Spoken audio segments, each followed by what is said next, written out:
1. Lean in now. For this moment is not ordinary. Heaven has hushed the noise around you so that you may hear a whisper. It is not a whisper of confusion, not a whisper of doubt, but the whisper of destiny. Something is shifting in the spirit. You feel it when you wake up, and you sense it when you lie down at night. The air around you feels heavy with promise, as though angels are circling, preparing, and positioning. And they are. For your life is on the brink of a divine unveiling. You were never left behind, never forgotten, never overlooked. Every delay had purpose. Every tear watered the soil of your breakthrough. You stand now at the threshold of something heaven has been preparing for you all along. A wealthy soulmate, ordained and anointed, sent not only to love you, but to cover and provide for you. Chosen one, hear me. This is not fantasy. This is not wishful thinking. This is divine orchestration. Your spirit already senses it. That tightening in your chest, that trembling in your soul, is your inner man awakening to the truth that the heavens are aligning your destiny with another. This is why you have walked alone, why you have endured seasons of silence and emptiness. God was not punishing you. He was preserving you. He was keeping you pure, set apart, untouched by counterfeits, because the one He has ordained carries a mantle of wealth, protection, and covenant. Do you not see it? Every time you thought love was near, it slipped away. Every time you believed someone was the one, it collapsed. The reason? They were not chosen for you. And you, chosen one, could not settle. For heaven never allows a royal soul to be joined to someone who cannot carry the weight of their assignment. Listen carefully. This wealthy soulmate is not coming merely with riches of earth, but with riches of character, riches of wisdom, riches of spiritual authority. The wealth is simply the covering, the shield that allows you to move freely in your divine calling. You have cried out for years, asking, Lord, why must I walk alone? And the answer from heaven has always been, because I am preparing someone who will not only walk with you, but carry you when needed, cover you when the storms rage, and provide when the need arises. The voice of God thunders through the book of Isaiah, chapter 2, verse 31. Those who hope in the Lord will renew their strength. They will soar like eagles, run and not grow weary, walk and not faint. Do you see? Your hope was not in vain. The waiting was not wasted. The silent years were not punishment. They were strengthening you, preparing you to soar alongside the one God is sending. And yet, you must be ready. Destiny does not wait for procrastination. Heaven is moving swiftly. This union will not be delayed forever. It is written into your life's scroll, and the angels are already weaving the details together. Even now, your soulmate feels the stirring. Even now, they are restless, sensing that their blessing is near, though they may not yet understand that it is you, chosen one. Heaven is aligning two paths into one. You are not being blessed with mere companionship. You are being equipped with a covenant partner. Together, you will establish something eternal, something unshakable, something that will bear fruit for generations. Do not underestimate the magnitude of this moment. Do not treat lightly what God has declared sacred. You have carried so much alone, but soon you will walk with someone who says, "Rest. I will carry it with you." You have endured storms with no umbrella, but soon Someone will stretch their covering over you and say, "You are safe here. You have dreamed of abundance but faced lack." Yet soon, the one with heaven's wealth will stand beside you and declare, "Provision is our portion. For God has called us to overflow. I, chosen one." Do not despise the process. Even the years of famine were training you to handle plenty. Even the years of silence were cultivating your discernment. You had to be able to recognize the true from the false, the covenant from the counterfeit. And now you are ready. Hear this clearly. Destiny whispers before it roars. What you feel now in your spirit is the whisper. It will soon become visible. Undeniable. Unstoppable. This wealthy soulmate is already on their way, not by accident, but by divine assignment. They are not coming to rescue you, for you are no victim. They are coming to walk with you, cover you, and expand the territory of your calling. So, pause now, breathe deeply, and let the Spirit confirm this word inside you. This is no coincidence that you hear this today. This is not a message for the masses. This is a message for the marked ones. And you, chosen one, are marked. If your spirit bears witness to this truth, then I call you to act in faith. Lift your voice even in the comments as a prophetic declaration. Type the number 777, the number of divine completion, the sign that what heaven has started in you, heaven will finish. Do not hesitate. Do not delay. For this is your moment of alignment. And before you leave, make sure you do not walk alone in this journey. Subscribe, share, and comment, because this family of the chosen must rise together. Every time you engage, you are testifying to heaven. I believe. I receive. I am ready.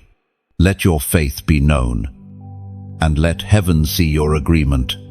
The whisper has come, chosen one. Soon, it will roar, chosen one. You are not like the rest. You are not here by accident. Nor do you walk this earth without a seal upon your spirit. From the beginning, when you were knit together in the secret place, heaven inscribed your name into the book of destiny. You were not merely born, you were sent. And because you were sent, you were marked. Marked for separation, marked for preservation, marked for covenant. This is why life has felt so different for you. Others could do what they pleased, wander without care, and indulge in shallow relationships, but not you. Every time you tried to blend in, something inside resisted. Every time you attempted to conform, heaven whispered, "No, you are set apart." And though it hurt, though it made you feel like an outcast, it was never rejection, it was protection. The seal of heaven upon you has been both a shield and a sword. It has kept you from certain traps, and it has cut away things that could have bound your destiny. That is why certain people left you suddenly. That is why opportunities dissolved before your eyes. The covenant over your life would not allow you to be joined with the wrong ones, nor tied to the wrong places. You belong to something higher, something sacred, something eternal. This mark upon you is not visible to the natural eye, but in the spirit it shines like fire. Darkness recognizes it, which is why you have been attacked so fiercely. Every season of warfare was proof of your chosenness.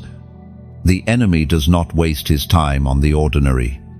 He saves his fiercest battles for those carrying extraordinary mantles.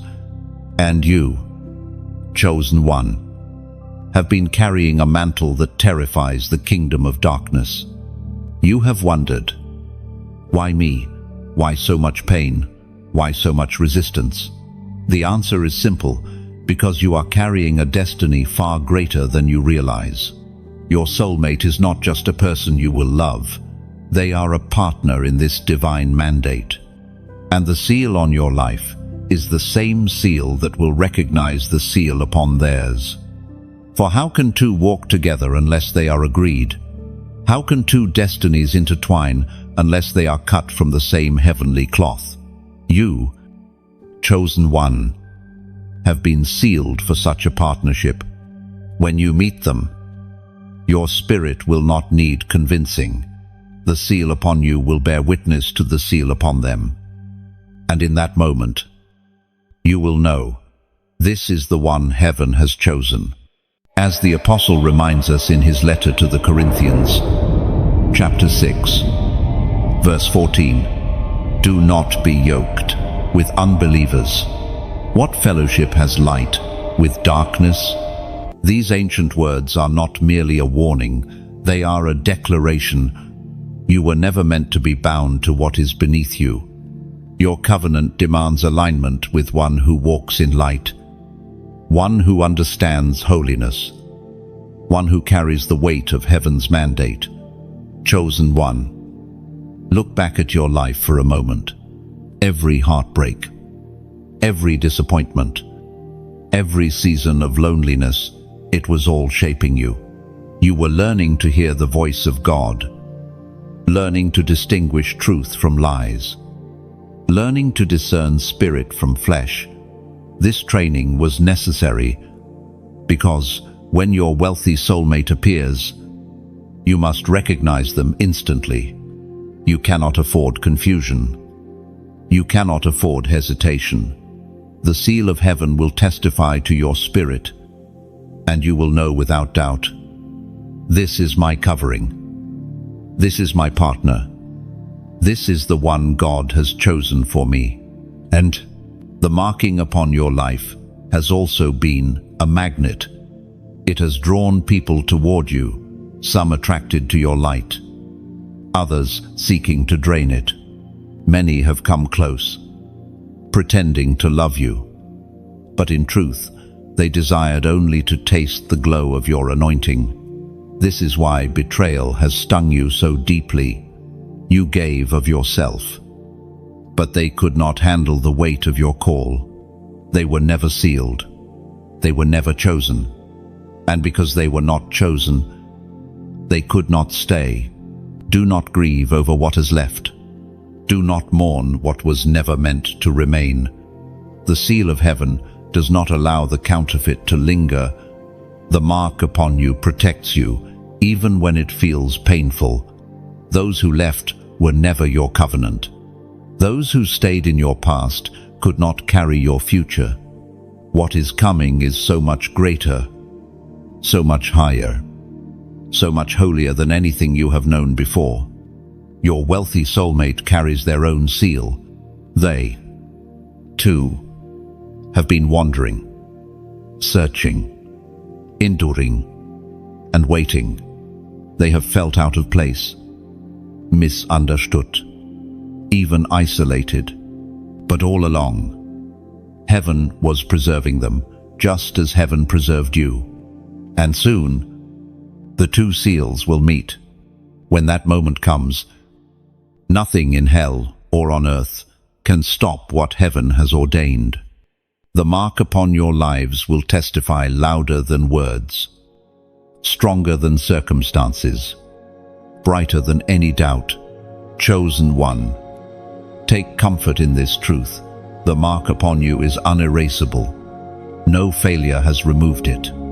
No betrayal has dimmed it. No delay has stolen it. You are still sealed, still chosen, still marked for divine covenant. And this mark guarantees that your destiny will collide with the one God has sent. So, walk in confidence, lift your head high, Do not let the whispers of the enemy tell you that you are forgotten or abandoned. The seal proves otherwise. You are heaven's own, preserved for a time such as this, prepared for a union so divine that the earth itself will witness and marvel. Hold steady, beloved chosen one, for the seal that has marked you for preservation is the same seal that now prepares you for manifestation. And what God has sealed, no man can unseal. No demon can undo. No circumstance can alter. Chosen one. You have walked through shadows that others would not have survived. You have endured nights so long that dawn seemed like a forgotten promise. You have felt loneliness press upon you like an iron weight. And yet you endured. What you thought was punishment was preparation. What you thought was abandonment was training. Every moment of isolation was shaping you for something far greater than temporary comfort. The truth is this: your loneliness was never empty. Heaven was present in every silent room, in every tear-stained pillow, in every prayer whispered through shaking lips. You thought you were unseen, but you were being observed by angels. You thought you were forgotten, but you were being written into destiny. You thought you were left behind, but heaven was merely slowing your pace so that the right one could catch up with you. Loneliness, though painful, was a refining fire. It stripped you of false dependencies. It pulled idols from your heart. It taught you to cling to the voice of God more than the applause of people. And in that crucible, you became unshakable. The very seasons you hated will become the testimony you carry into your covenant. When your wealthy soulmate arrives, you will not cling to them out of desperation. You will walk with them out of strength. You will not demand from them what only God can give you. Will recognize them as a gift, not a replacement for the one who carried you in the desert. Chosen one. Every moment of rejection was heaven redirecting. Every door that closed was a door that did not lead to your destiny. You did not lose years, you gained wisdom. You did not lose love, you gained discernment. You did not lose opportunities, you gained clarity. And now, your spirit is ready for the true covenant, the divine partnership. Without the wilderness, you would not be able to value the promised land. Without the silence, you would not recognize the song when it begins to play. As was spoken in the sacred texts of old, chapter 31, verse 6, "Be strong and courageous. Do not be afraid or terrified because of them, for the Lord your God goes with you. He will never leave you nor forsake you." These words echo through the corridors of time into your soul today. You were never forsaken. Chosen one.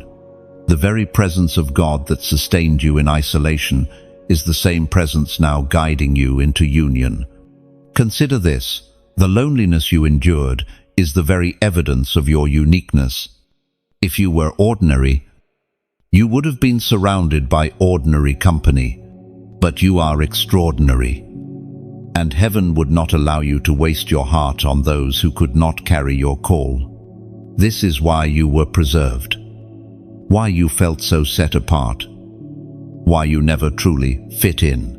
You were being hidden, like a jewel buried deep, until the right hands strong enough, hands clean enough, hands chosen by God would be allowed to carry you. Your wealthy soulmate has also walked through their own wilderness. Do not think they were exempt. They, too, have endured loneliness. They, too, have been misunderstood. They, too, have been refined by fire. And just as you were hidden, so were they. Their wealth could have been corrupted without humility. Their covering could have been abused without compassion. But just as you were trained to steward your spirit, they were trained to steward their provision. When the two of you unite, it will be as if two rivers converge, strength meeting strength, abundance meeting resilience, purpose meeting covenant. Chosen one. Loneliness was never the end of your story. It was the beginning of your preparation. And now, as the seasons shift, you must let hope rise again. You must allow yourself to believe that love can bloom after ashes, that companionship can emerge after isolation, that joy can dance where sorrow once dwelled. For what is written over your life cannot be erased. You will look back on your lonely nights and realize they were holy nights. You will look back on your silent seasons and realize they were sacred seasons. You will look back on your wilderness and realize it was your training ground. And then, when your soulmate arrives, you will carry gratitude instead of bitterness, strength instead of fragility, confidence instead of doubt. Beloved, this is the moment where you decide to shift from mourning to expectation. Your heart must open again. Your faith must breathe again. The whisper of destiny is no longer a distant sound. It is upon you now. And I urge you, chosen one, let your agreement be known. Even in this moment, make a prophetic act. Type these words, I am ready. Just 3 words, yet so powerful. In writing them, you are declaring to heaven, I no longer dwell in the wilderness. I step into the promise. You are telling your soul, the season of loneliness is over, and the season of covenant has begun. You are testifying to darkness, I will not be bound by sorrow. I am stepping into my ordained union. Do not take this lightly. These words are more than a comment. They are a key. They are an unlocking. They are an agreement between your faith and heaven's timing. For when you declare readiness, you accelerate what heaven has already been aligning. You show that your heart is positioned, your faith is active, and your spirit is expectant. Loneliness trained you, but readiness will release you. And once released, nothing can delay what God has already written. So let your soul exhale. Let your heart expand. The preparation is complete. The wilderness is closing. The covenant is near. Chosen one. You are ready. Chosen one. The sting of rejection has followed you like a shadow. You have poured your heart into places where it was not valued. You have given love to those who could not see your worth.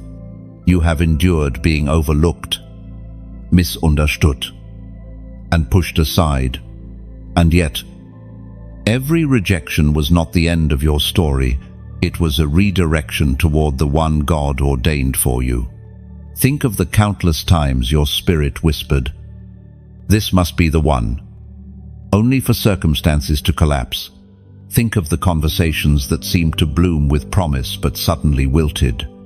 Think of the doors that slammed shut when you were just about to step in. At the time, you thought it was cruelty. You thought heaven was deaf to your prayers. But now you must see it with new eyes. Every rejection was divine mercy. For what is not chosen by God cannot sustain you.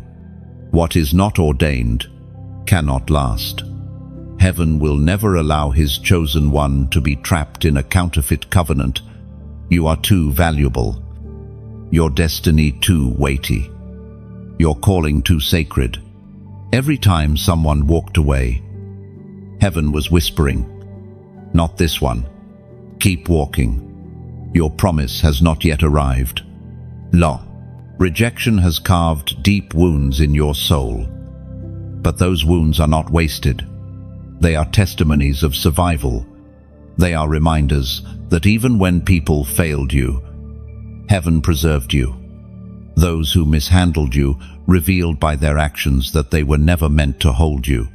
The pain they caused is evidence that they lacked the grace to carry your destiny. Chosen one. Do you remember the nights when you asked, "Why am I not enough?" That question has haunted you like a ghost. But hear me, you were never not enough. The truth is the opposite. You were too much for those who were not equipped. Your light was too bright for eyes accustomed to shadows. Your heart was too deep for those who only wanted shallow waters. Your anointing was too heavy for shoulders that were never strengthened by God. The Spirit spoke through the prophet Jeremiah. Chapter 29, verse 11. For I know the plans I have for you, declares the Lord. Plans to prosper you and not to harm you. Plans to give you hope and a future. This word is not general, it is deeply personal.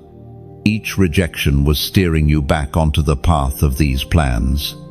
Every heartbreak was heaven, ensuring that your hope and future remained intact. Rejection has often made you feel as though you were unwanted.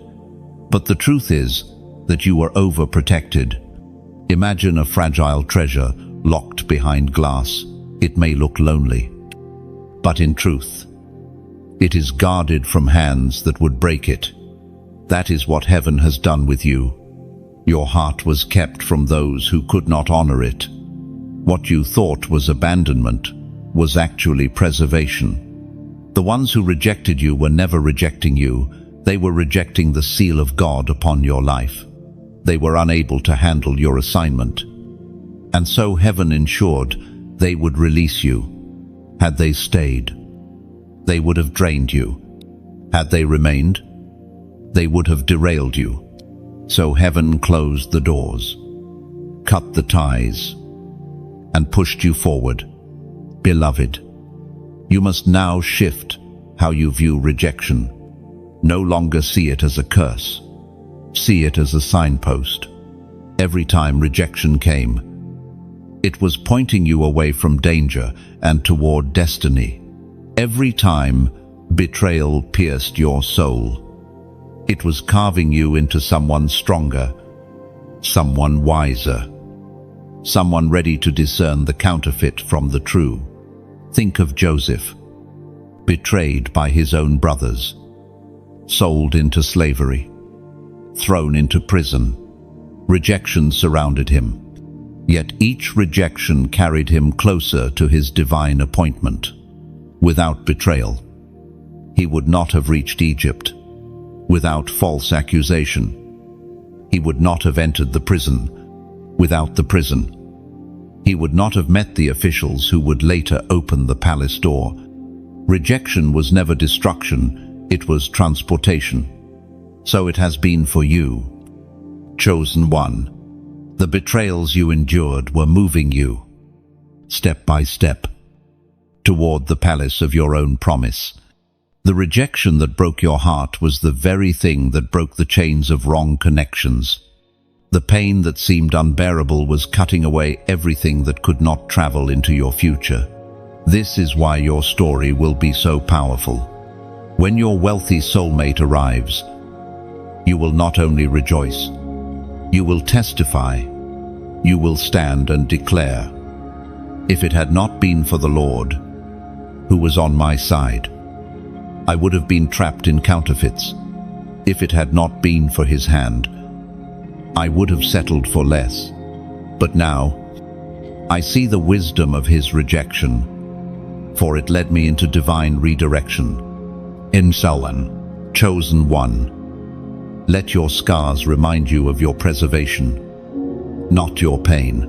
Every time you remember someone who left, let it be a reminder that heaven loves you too much to let you settle. Every time you recall a betrayal, let it remind you that you were rescued from hands too careless to carry you. Every rejection was really heaven's redirection, positioning you for covenant love. And soon, when the ordained one stands before you, you will look back on all those moments of heartbreak with gratitude instead of grief. You will whisper, "Now I understand. Now I see why it never worked before. Now I see why the doors closed. It was all leading me here." So do not despise the rejection. Do not curse the betrayal. Do not regret the loneliness. They were all stepping stones, not stumbling blocks. They were all guides toward destiny, not barriers against it. Your wealthy soulmate is not just coming to love you, they are coming to redeem the story of your rejections. Their presence will be a healing balm to every wound. Their faithfulness will silence every lie that told you that you were unworthy. Their covering will erase the memory of being uncovered. And when they speak love over you, it will echo louder than every voice that ever told you otherwise. Chosen one, remember this always. Rejection is not the end of your story. It is the hand of God, steering you toward the chapter where destiny begins to unfold. And now, that chapter is about to open. Chosen one, lift up your head and listen carefully. What you are about to step into is not just companionship, it is covering. Not just affection, it is provision. Heaven has ordained for you a wealthy soulmate, one who carries both love in their heart and abundance in their hands. This is no coincidence, no accident. It is the fulfillment of prayers whispered through tears, the answer to questions asked in silence, the harvest of seeds you have sown in faith. Imagine, for a moment, a weary traveler walking through the desert. The sun beats down, the ground burns beneath their feet, and thirst gnaws at their throat. Suddenly, in the distance, they see not a mirage, but a real oasis, shaded trees, cool water, rest, and refreshment. Chosen one, that oasis is what your ordained partner will be for you. They will not only love you, they will refresh you. They will not only speak words of comfort, they will build a shelter around you. Their wealth is not merely money, it is the ability to cover, to provide, to shield, to give you space to breathe and blossom. For too long, you have carried burdens alone. You have juggled responsibilities with hands that trembled under their weight. You have built and poured out while receiving little in return. But this season shifts. This person is not coming to drain you, but to pour into you. Their abundance is not for flaunting, but for covering. Just as a strong tree casts shade for the weary, so will they cast their provision over you. And here is the deeper mystery. Wealth in their life is not simply financial. It is emotional wealth. The ability to love deeply and steadily. It is spiritual wealth. The strength to intercede and guard you in prayer. It is mental wealth. The wisdom to make sound decisions and guide with clarity. And yes, it is financial wealth. The material provision that removes the fear of lack and opens doors for kingdom work. As Jesus himself declared in the Gospel of Matthew, chapter 6, verse 33, "But seek first his kingdom and his righteousness, and all these things will be given to you as well." Your soulmate's wealth is aligned with this principle. They are not sent to distract you from God's mission, but to enable it. Their provision will allow you to focus, to flourish, to fulfill your assignment without being crushed by worry or lack. Chosen one, think of a house during a storm. Rain lashes against the roof. Winds howl outside. Lightning splits the sky. Yet inside the house, there is peace, because the roof holds firm. That roof is the role your soulmate will play. Their provision is not about luxury. but security. Their wealth is not about showing off, but shielding. Under their covering, you will breathe again. Under their protection, you will dream again. Under their shelter, you will build again. Do not let the enemy twist this truth. Wealth in the wrong hands can corrupt, but in the hands of the chosen, it becomes a tool of the kingdom.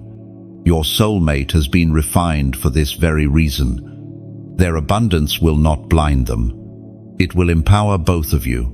Together, you will rise as a testimony that love and provision, when surrendered to God, can transform generations. Now, beloved chosen one, I want to speak heart to heart. This message you are hearing, this reminder of destiny, is not by chance. Heaven arranged this moment, and just as heaven provides, so too must we create a shelter for the very voices that strengthen us. I speak to you humbly and sincerely. If this message is watering your soul, if it is casting light into your path, then consider supporting the well it flows from. Think of it like this: when a candle lights another candle, both shine brighter. When a well is kept full, many can drink. When a tree is cared for, it provides more shade. Your simple act of sharing, of liking, of subscribing, of donating it is not about numbers.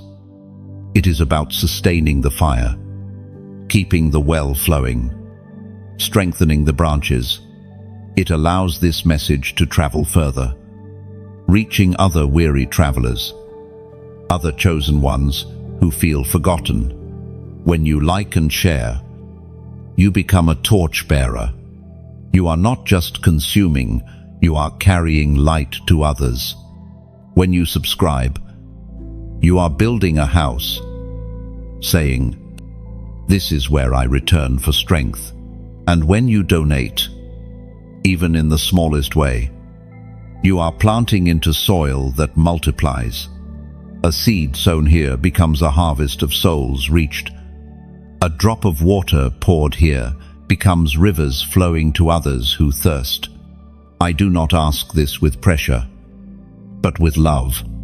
For just as your soulmate's provision will cover you, your small acts of provision here keep this stream flowing to many. Think of those still wandering in their wilderness, still doubting their worth, still aching in loneliness. Your generosity, your engagement, is often the bridge that brings them to their oasis. And even beyond that, your action here becomes prophetic.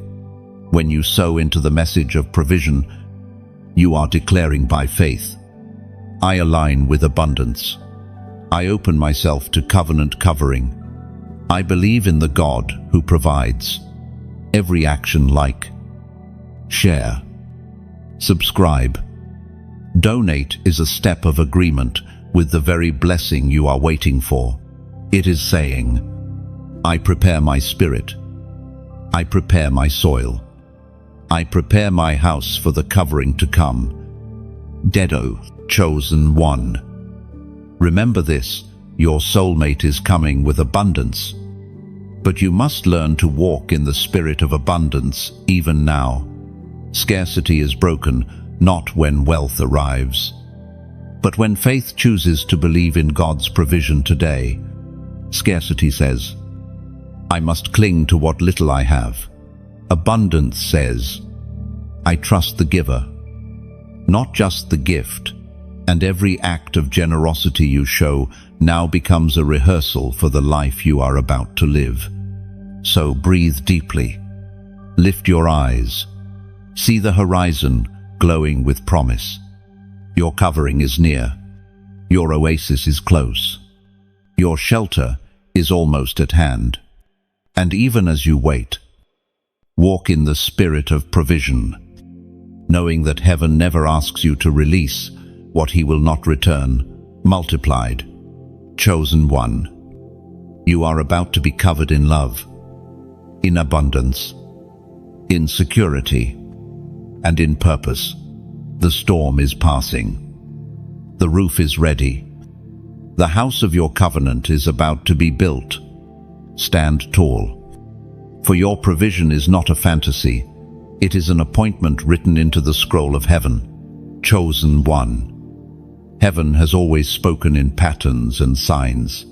Just as the stars guided wise men to the birthplace of Christ, so too does God use signs in your journey to guide you toward destiny. Sometimes those signs appear in dreams, sometimes in words that seem to leap from the page, and sometimes even in numbers that repeat until they demand your attention. Numbers, when woven by God, are not coincidence, they are confirmation. You may have noticed certain numbers appearing before you again and again, on clocks, on receipts, on license plates, in unexpected places. Perhaps you brushed them off, thinking it was mere repetition. But the truth is deeper. Heaven is aligning you, whispering, reminding you that destiny is drawing near. Your wealthy soulmate's arrival is not a random event. It is a divine appointment, carefully synchronized by the hand of God. And just as seasons are marked by days, so too is your season marked by signs. Numbers are one of heaven's simplest ways of speaking because they bypass doubt and go straight to recognition. Your spirit leaps when you see them because you know, though you cannot explain, God is near. The ancient words recorded in the book of Psalms, chapter 37, verse 4 declare, "Delight yourself in the Lord, and He will give you the desires of your heart." Do you see? Even the scriptures point to alignment between your spirit and heaven's timing. Numbers that keep reappearing are like a whisper from the Spirit, saying, "Stay close. Keep trusting. The desires I planted in you are about to bloom." Chosen one. You have walked through seasons where nothing made sense.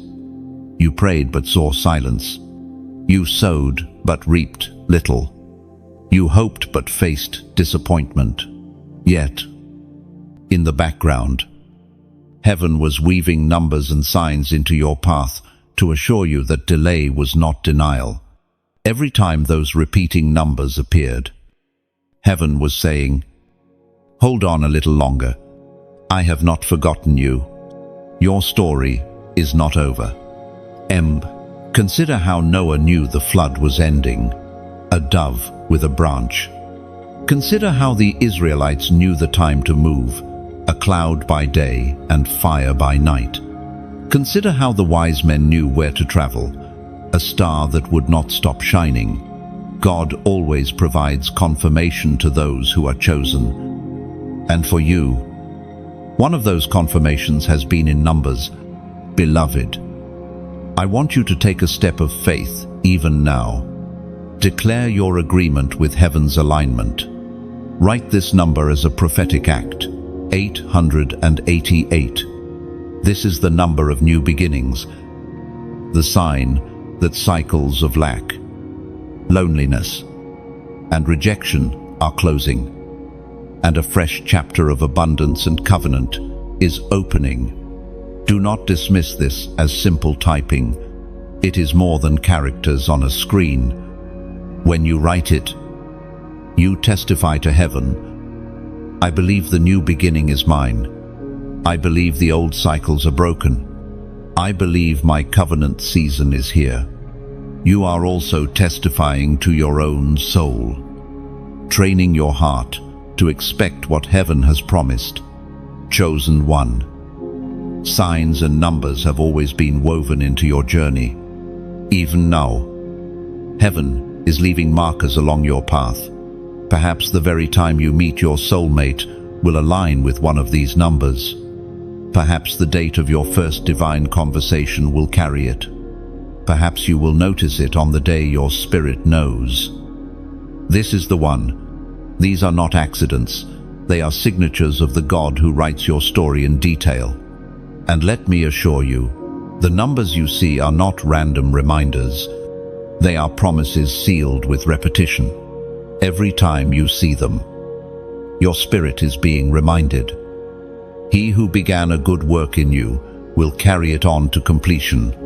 Every time the pattern appears, it is like the whisper of God saying, "Stay steady. The time is near." And think of numbers as coordinates on a divine map. When you see them, you know you are still on course. The enemy may have tried to confuse you, to convince you that you are lost. But heaven keeps dropping these markers so you will not wander too far. There will come a day, chosen one, when you will look back and realize the numbers were breadcrumbs leading you home. Every appearance was a reassurance. Every repetition was a reminder. And when the covenant is complete, when you are standing hand in hand with the one God has chosen, you will smile and whisper, "Now I see why you kept showing me. It was always pointing me here." End quote. So be attentive. Do not brush off what heaven is highlighting. You are not imagining things. You are not being silly. You are being guided. And the more you respond, the clearer the guidance will become. Beloved, hear this. When heaven aligns numbers, it is also aligning circumstances. When you see 888, know that doors are shifting, timelines are colliding, and your season is turning. New beginnings are not far off. They are pressing into your present. Chosen one, you are not lost. You are not wandering without direction. The numbers, the signs, the whispers, they are proof that God's eye is on you, that heaven's hand is guiding you, that destiny is unfolding step by step. So, let your heart rest. Let your spirit rejoice. And let your hands type it now, 888. Not as a ritual, but as a declaration. For every time you declare it, you agree with heaven that the old chapter is closed, and the new one begins. This is your moment of alignment. This is your confirmation. The numbers are not random. They are the language of destiny. Chosen one. When heaven begins to speak more loudly, it is often through the language of dreams and visions. You may have noticed your sleep carrying images that stir your heart in ways you cannot explain. You may have awakened with fragments of conversations, flashes of faces, or scenes that linger long after the night has passed. These are not meaningless. They are whispers from eternity, preparing you for what is about to manifest. Dreams are the canvas on which God paints what is to come. They are the shadows of your destiny before the light reveals the full picture. And visions, whether waking glimpses or sudden impressions, are heaven's way of pulling back the veil to let you see just enough to believe. They are confirmations to your spirit that your wealthy soulmate, your covering and provider, is already moving closer. Have you not noticed how your inner world has become more alive lately? The moments where your imagination lingers on companionship are not mere longing, they are alignment. Your spirit is rehearsing for the reality that heaven is orchestrating. Even when you thought you were daydreaming, you were in fact perceiving echoes of your future.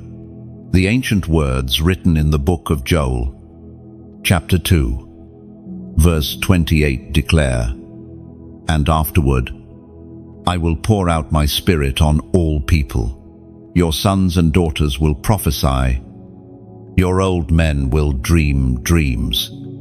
Your young men will see visions." These words are living inside you now.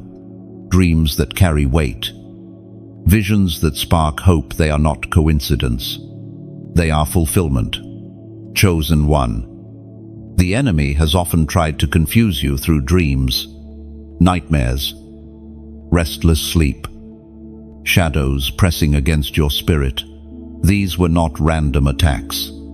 They were strategic attempts to pollute the well of revelation. For the adversary knows that if you believe what heaven is showing you, you will become unstoppable. This is why you have sometimes woken up fearful. Why? Confusion tried to cloud your understanding. But the very fact that the attack has been so intense is proof of the importance of this channel. Your dreams have always carried messages, even from a young age. You may remember moments where your spirit knew things before they happened, where what you saw in the night came to pass in the day. You are sensitive to the movements of heaven, and this sensitivity will play a key role in recognizing your soulmate. For do you not see? When they draw near, heaven will confirm it in your night seasons. You may dream of covenant rings, of houses filled with peace, of traveling side by side. You may see yourself stepping into places you never thought you'd go, hand in hand with someone whose face may be blurred for now, but will one day be clear. These are not empty images. They are rehearsals for the covenant yet to come. And your visions in the waking hours, the flashes you cannot explain, the sense of presence that feels so real, these are deposits of hope. They are gentle reminders that, though you walk by faith, heaven sometimes lets you taste sight. They give you strength to keep waiting, to keep hoping, to keep preparing. Chosen one. Let me remind you, Joseph, the dreamer, was hated for his visions. His brothers despised him, not because of who he was, but because of what he saw. His dreams revealed a future too great for them to accept. And yet, those very dreams carried him through betrayal, through slavery, through prison, until the palace opened its doors. What you see in your night and day visions is not fantasy, it is prophecy. Do not despise the fragments. Even if you only catch glimpses, write them down. Even if the images seem small, honor them, for in time, when the fullness arrives, you will look back and realize heaven was showing you the story before it unfolded. Sometimes your soulmate may appear in ways you do not fully recognize. You may see only their silhouette, or sense their presence without a face. This is not confusion, it is protection. Heaven reveals in part, so that you are guided without being distracted. You are not meant to chase the dream, you are meant to let the dream confirm the reality when it comes. The more you lean into these revelations, the clearer they will become. But clarity comes not through striving, but through surrender. When you rest in God's presence, your spirit becomes receptive. When you drown out the noise of doubt and busyness, the images become sharper. For dreams and visions are not conjured, they are received. Chosen one. Consider also this. Your soulmate may be dreaming of you even now, though they may not understand it, though they may dismiss it as imagination. Their spirit is being stirred, just as you sense them. They sense you. Heaven is weaving a symphony in the unseen, and dreams are the first notes of that song. Imagine two rivers flowing miles apart, each carrying its own current. In time, the rivers bend and move closer, until at last they merge into one. Dreams and visions are the map that shows you the rivers are indeed converging. Every glimpse is heaven saying, "Keep walking. The streams are about to meet." And one day soon, when the dreams and reality collide, you will smile with holy awe. You will say, "I saw this before I lived it." Heaven prepared my heart long before my eyes could see. That moment will not only strengthen your faith, it will testify to everyone around you that God is faithful to reveal before He fulfills. So do not dismiss your night whispers. Do not ignore your inner visions. They are part of your preparation, your alignment, your training to recognize what is real. They are heaven's way of ensuring that when your wealthy soulmate stands before you, your heart does not doubt. You will know, because you have already seen, chosen one. You are walking a path where heaven speaks in pictures, where God paints promises before they manifest. Embrace it, honor it, lean into it. For your destiny is too great to be left without confirmation. And the very dreams you carry now are proof. The union is near. The covenant is close. And your soul is being prepared for the unveiling. Chosen one. There has been a battle over your life that you could not always see. The delays you faced. The heartbreaks that crushed you. The closed doors that confused you. They were not simply natural events. They were spiritual resistance. The enemy has known since the beginning that your union carries great power, and so he has fought it with everything he could muster. Every tear you cried was not wasted, but it was contested. Every step forward you took in faith was met with opposition, because your destiny is not ordinary. The enemy does not fight where there is nothing to lose. He fights hardest where heaven's plans are richest. And chosen one. Your union with your wealthy soulmate is not just a personal blessing, it is a kingdom weapon. The adversary knows what you do, not yet fully see. Two are stronger than one. And when two anointed souls come into agreement, their impact multiplies. This is why your relationships were attacked so violently in the past. This is why heartbreak became a recurring theme. The enemy was attempting to weary you into settling, into lowering your standards, into giving up on the promise altogether. He wanted you to believe that covenant love was a fantasy, so you would stop preparing for it. But you did not give up. You may have faltered. You may have grown weary. But something inside of you refused to die. That resilience was not your own strength. It was heaven sustaining you. God would not allow your destiny to be derailed. Even when it felt like you were defeated, you were actually being preserved. The voice of God thundered in the book of Exodus, chapter 14, verse 14. The Lord will fight for you. You need only to be still. This has been the truth of your journey. While you wrestled in the natural, heaven was waging war in the unseen. Angels were sent on assignment to shield your future, to guard your path, to cut down opposition. You are here today not because the fight was easy, but because heaven fought for you. Think of the patterns of delay in your life, times where everything seemed aligned, yet suddenly fell apart. Seasons where relationships started strong, only to end abruptly. Opportunities that felt promising but dissolved before they could flourish. These were not accidents. These were targeted strikes, but each one revealed the same truth. You are carrying something worth fighting over. Do not misunderstand this battle. The enemy has not been after your happiness alone. He has been after your legacy. He knows that when you unite with the one God has chosen, you will establish something unbreakable. You will birth not only love, but impact. Together, you will disrupt cycles, break curses, build foundations that generations will stand upon. And so he tried to cut it off before it began. Chosen one.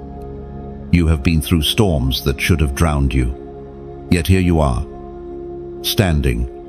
That alone is a testimony of heaven's protection. every time you thought you were destroyed. God was silently preserving you for this very season. The fact that you still believe in love, that you still hope for covenant, that you still trust God's promise, that is proof you have already overcome. Now, let me take you deeper. Have you noticed how your heartbreaks carried a pattern of similarity, as though the same story replayed with different faces? That is not coincidence. That was the enemy using familiar spirits, attempting to recycle pain in your life, hoping you would finally surrender to despair. But though the stories repeated, something inside of you grew stronger. Each time, your discernment sharpened. Each time, your standards rose. Each time, you learned a little more about what covenant truly looks like. This is why the counterfeit could never hold you. They could pretend for a season, but eventually, the mask would fall, and your spirit would know. It hurt to walk away, but you walked. It broke you to release them, but you released, and heaven honored you for it. For every time you refused to settle, you were proving to God that you valued His promise above temporary comfort. Do not despise the battles you fought. They were training grounds. Every heartbreak was a classroom. Every disappointment was a lesson. You learned to pray with fire, to stand with resilience, to walk with sharper eyes. And now, all that training will bear fruit. You are not stepping into covenant as the same person you were years ago. You are wiser, stronger, more discerning, more grounded, chosen one. Your soulmate has faced battles too. Do not think they were spared. The enemy fought them as well, attempting to derail them with distractions, with counterfeits, with compromises. Yet they too endured. Just as you were preserved, so were they. And that is why when you finally meet, the union will be unstoppable. Two warriors, scarred but unbroken, will join hands, and their impact will shake the kingdom of darkness. Imagine two flames coming together, alone. Each flame burns brightly, but when joined, the fire multiplies. That is what your covenant will be. The enemy knows it, and that is why he tried so hard to extinguish you before the merging could occur. But heaven has decreed otherwise. The fire will not only survive, it will spread. So, do not carry bitterness from the battles of your past. Do not let the scars make you cynical. Every wound was a weapon forged. Every tear was a seed sown. Every rejection was a redirection. And all of it has been working together for the good of your destiny. Chosen one. The battles of yesterday are the proof of tomorrow's blessing. The intensity of the warfare reveals the magnitude of the promise. If the enemy fought this hard to stop it, then you must know it is extraordinary. Your covenant will not be small, ordinary, or forgettable. It will be mighty, unshakable, and undeniable. Lift your spirit, then, and let hope burn bright again. You are not cursed. You are chosen. You are not forsaken. You are preserved. The fight was never to destroy you. It was to stop you. But heaven has decreed. The fight is over. The promise stands. And your wealthy soulmate is already on their way. Chosen one. Take courage.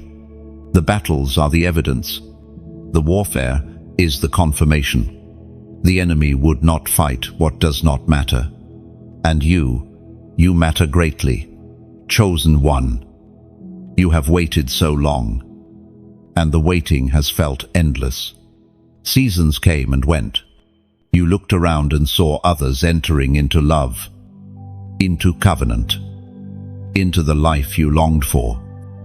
And your heart whispered, "When will it be my turn?" Waiting stretched your faith like a bow drawn tight. And many times you felt it would snap. But now, the Spirit declares that the season of waiting is closing. The appointed time has arrived. Understand this: heaven does nothing late. What felt like delay was actually preparation. What looked like silence was heaven arranging the stage.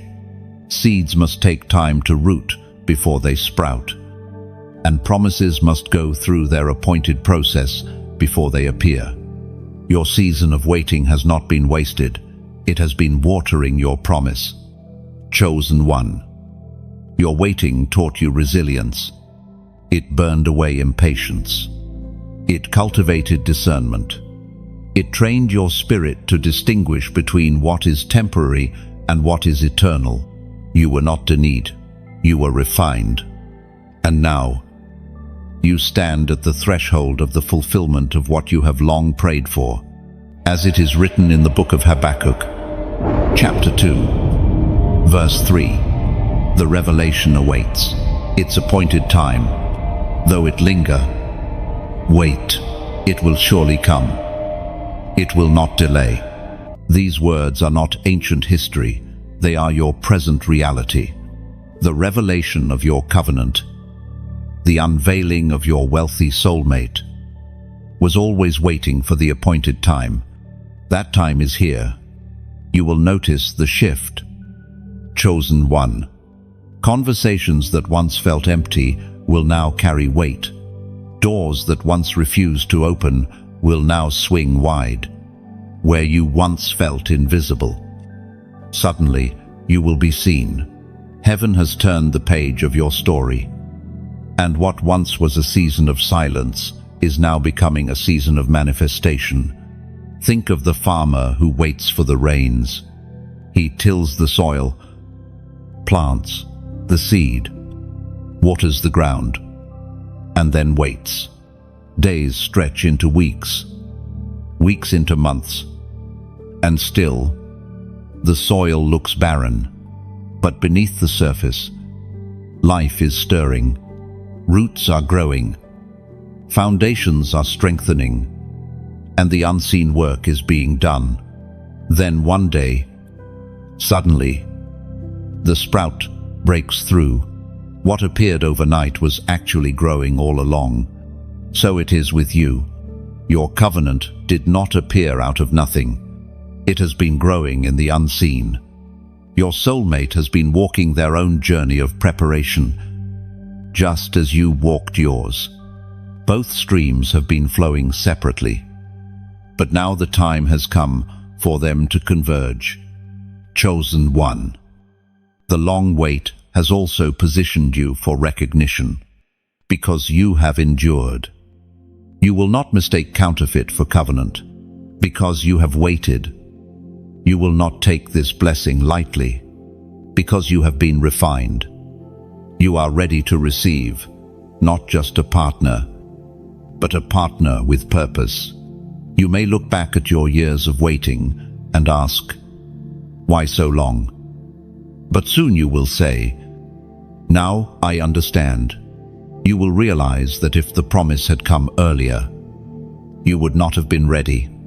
If it had arrived before your time, it might have been wasted. But now, after the waiting, your heart is steady, your spirit is sharp, and your soul is prepared. This union is not rushed. It is not fragile. It has been forged in the fire of patience, and that is why it will last. Chosen one, hear me clearly. What is coming will be worth every tear, every lonely night, every unanswered question. You will not step into covenant wounded, you will step in whole. And the one God has sent will not arrive empty-handed. They will arrive with covering, provision, and love overflowing. This is the season where sorrow turns to joy, This is the chapter where silence turns to song. This is the moment where hope becomes sight. Beloved, if your spirit recognizes this, let your faith echo outward. Even now, take a simple prophetic act. Write these words in faith. It is time. Just 3 words. Yet they carry the weight of heaven. By typing them, you are declaring agreement with what God has spoken. You are telling your soul, the waiting has ended. You are telling the heavens, I am ready to step into the appointed season. And you are telling the darkness, no delay can hold me anymore. Although, do not underestimate this act. Simple as it seems, it is a declaration. It is a sword in the spirit. It is a testimony that you align with God's timing. Chosen one. Soon, you will look back on this chapter and say with tears of joy, truly, the wait was worth it. You will embrace the one who was sent for you and realize that heaven never forgot you. You will stand in awe of the timing, seeing how every delay was actually divine design. The waiting has ended. The season has shifted. The appointed time has come. Chosen one. When heaven speaks of covenant, it does not mean imitation or counterfeit. There are many who may look appealing, many who may even echo the right words, but only one carries the true mark of covenant. And that is why discernment has been sharpened in you, so that when the counterfeit tries to approach, you will know instantly. The counterfeit always arrives first. It whispers promises it cannot keep, offers gifts it cannot sustain, paints pictures it cannot finish. The counterfeit is like a mirage in the desert, shimmering from a distance but disappearing upon approach. It comes to distract, to delay, to detour. That is why you have walked through heartbreaks that seemed convincing at the start but empty at the end. But the true covenant is different. It is steady. It is unshakable. It is God-breathed. The wealthy soulmate who is coming is not arriving to dazzle you temporarily. They are coming to establish something eternal. Their wealth is not bait, it is covering. Their love is not a performance, it is covenant. The Word of God declares in the Gospel of John, chapter 10, verse 10, the thief comes to steal, kill, destroy. I have come that they may have life, life to the full. Counterfeits always steal. They steal your peace, your time, your trust, and your joy. But the true one brings fullness, fullness of peace, fullness of safety, fullness of provision. Chosen one. Let me give you an image. Imagine a fragile clay jar. When handled by rough, careless hands, the jar cracks and water leaks out. That is what the counterfeit does. It drains you. But when the jar is lifted by careful, steady hands, it remains whole, able to hold water for the journey. That is what the true covenant does. It preserves you, sustains you, strengthens you. Think also of a seed planted in the soil. If planted in shallow ground, it sprouts quickly but withers in the sun. That is the counterfeit fast. Exciting, but shallow. But when planted in deep, rich soil, the seed grows slowly but becomes a mighty tree. That is covenant love, steady, strong, rooted, enduring through storms. Beloved, you are entering the season of covenant, not counterfeit. And when this union unfolds, it will be a testimony, not just for you, but for those watching your life. Others will see the difference between fleeting connection and God-ordained partnership. Your story will inspire them to wait for what is true, rather than settling for what is shallow. Now, allow me to speak from my heart. These words, this message, this reminder of your destiny, it flows like a river because there is a well that feeds it, and wells must be cared for if they are to continue flowing. I speak gently but sincerely. If this message has been a stream of strength to you, consider becoming part of sustaining it. Think of it like a lighthouse on a stormy sea. The light does not shine for itself. It shines, so ships do not crash upon the rocks. But the lighthouse must be maintained, or its lamp grows dim. When you share, when you like, when you subscribe, when you donate, you are keeping the light burning not just for yourself, but for countless others wandering in stormy waters. Or think of it as bread from an oven. The one who bakes does not eat alone.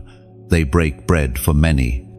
Yet flour, fire, and labor are needed for every loaf. When you support, you are providing flour for more bread to be made, so that more hungry souls may be fed. And yes, even as your wealthy soulmate is on their way to cover you, you are being given the chance to walk in that same spirit of provision now. Supporting this work is not a transaction, it is a prophetic reflection. It says, I, too, can cover. I, too, can provide.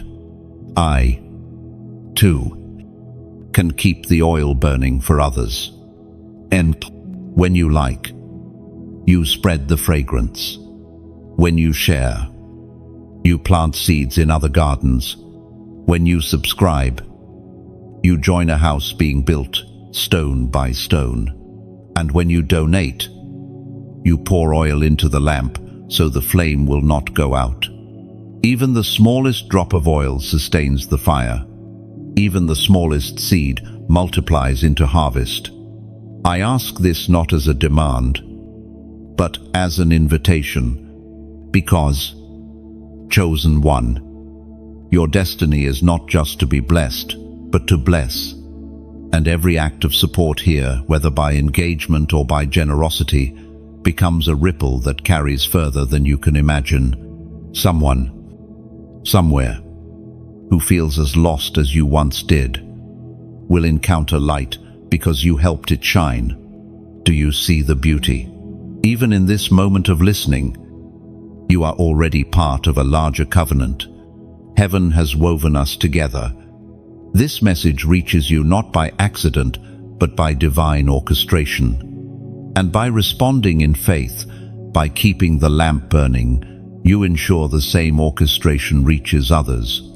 Chosen one, discernment will guard you in this season. You will no longer be deceived by counterfeits.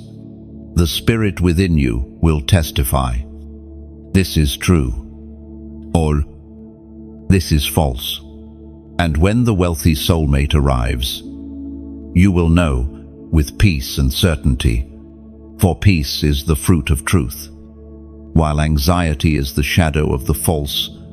So step boldly into this season. Trust your discernment.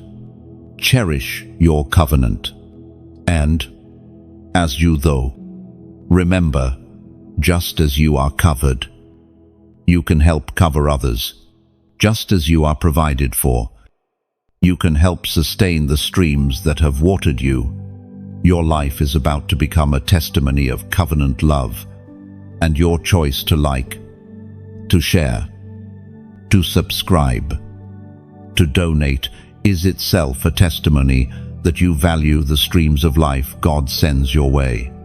Beloved chosen one, you are stepping into covenant.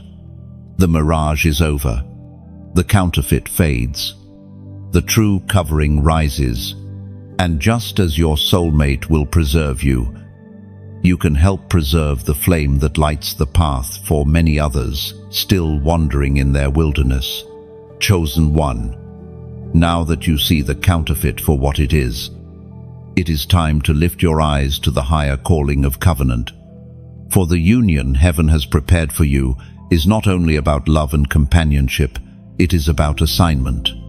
There is a mission written into the scroll of your life, and your soulmate carries the other half of it. When you walk together, your purposes will intertwine, and the full picture will emerge. You have always sensed that your life was different. Ordinary routines never satisfied you.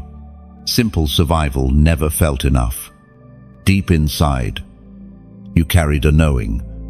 I am meant for more. That restlessness was not arrogance, it was a reminder of your assignment. And the truth is, you could not fulfill it alone. Certain scrolls can only be unsealed when two are joined. Certain callings can only be unlocked in covenant. As Paul wrote in his letter to the Ephesians, chapter 2, verse 10, "For we are God's handiwork, created in Christ Jesus to do good works, which God prepared in advance for us to do." Your wealthy soulmate is not just a blessing to your heart, they are a key to unlocking the works God has prepared in advance for both of you. Imagine a harp with missing strings. It can make sound, but not the melody it was designed for. That has been your journey. Beautiful notes, but incomplete harmony. Now imagine those missing strings being restored. The harp can finally play the song it was destined for. That is what your covenant will be. Where you were strong, they may be weak. Where you were weary, they may be strong. Together, you will create harmony. Chosen one, your wealthy soulmate carries resources. You do not. Not only financial, but also wisdom, influence, networks, and perspective. You, in turn, carry gifts and anointing they need alone. Each of you shines, but together, the light multiplies. This is why the enemy fought your union so bitterly. He feared the harmony. He feared the multiplication. Think also of a great wall being built stone by stone. One person lays the foundation. Another brings the mortar. Another sets the stones. Alone, each worker accomplishes little, but together, a fortress rises. This is the picture of your covenant. Two builders, one vision, one wall of destiny rising high. You may wonder, why would God send someone wealthy into my life? Wealth is not only for comfort in the hands of the chosen. Wealth is an instrument of mission. Your covenant is not about indulgence, it is about impact. The abundance they carry will free you both to focus on purpose. It will fund the vision. It will establish what heaven has commanded. And do not think lightly of this. Provision is protection. Abundance is authority. Your soulmate's resources will shield you from distractions, give you freedom to walk boldly, and create opportunities that poverty would have stolen. This is why your journey has been marked by lack for so long. Heaven was teaching you to value provision not as luxury, but as responsibility. Chosen one. Every calling requires covering. Moses had Aaron. Ruth had Boaz. Esther had Mordecai. Even Jesus had the support of those who gave their resources for his mission. You are stepping into that same divine alignment.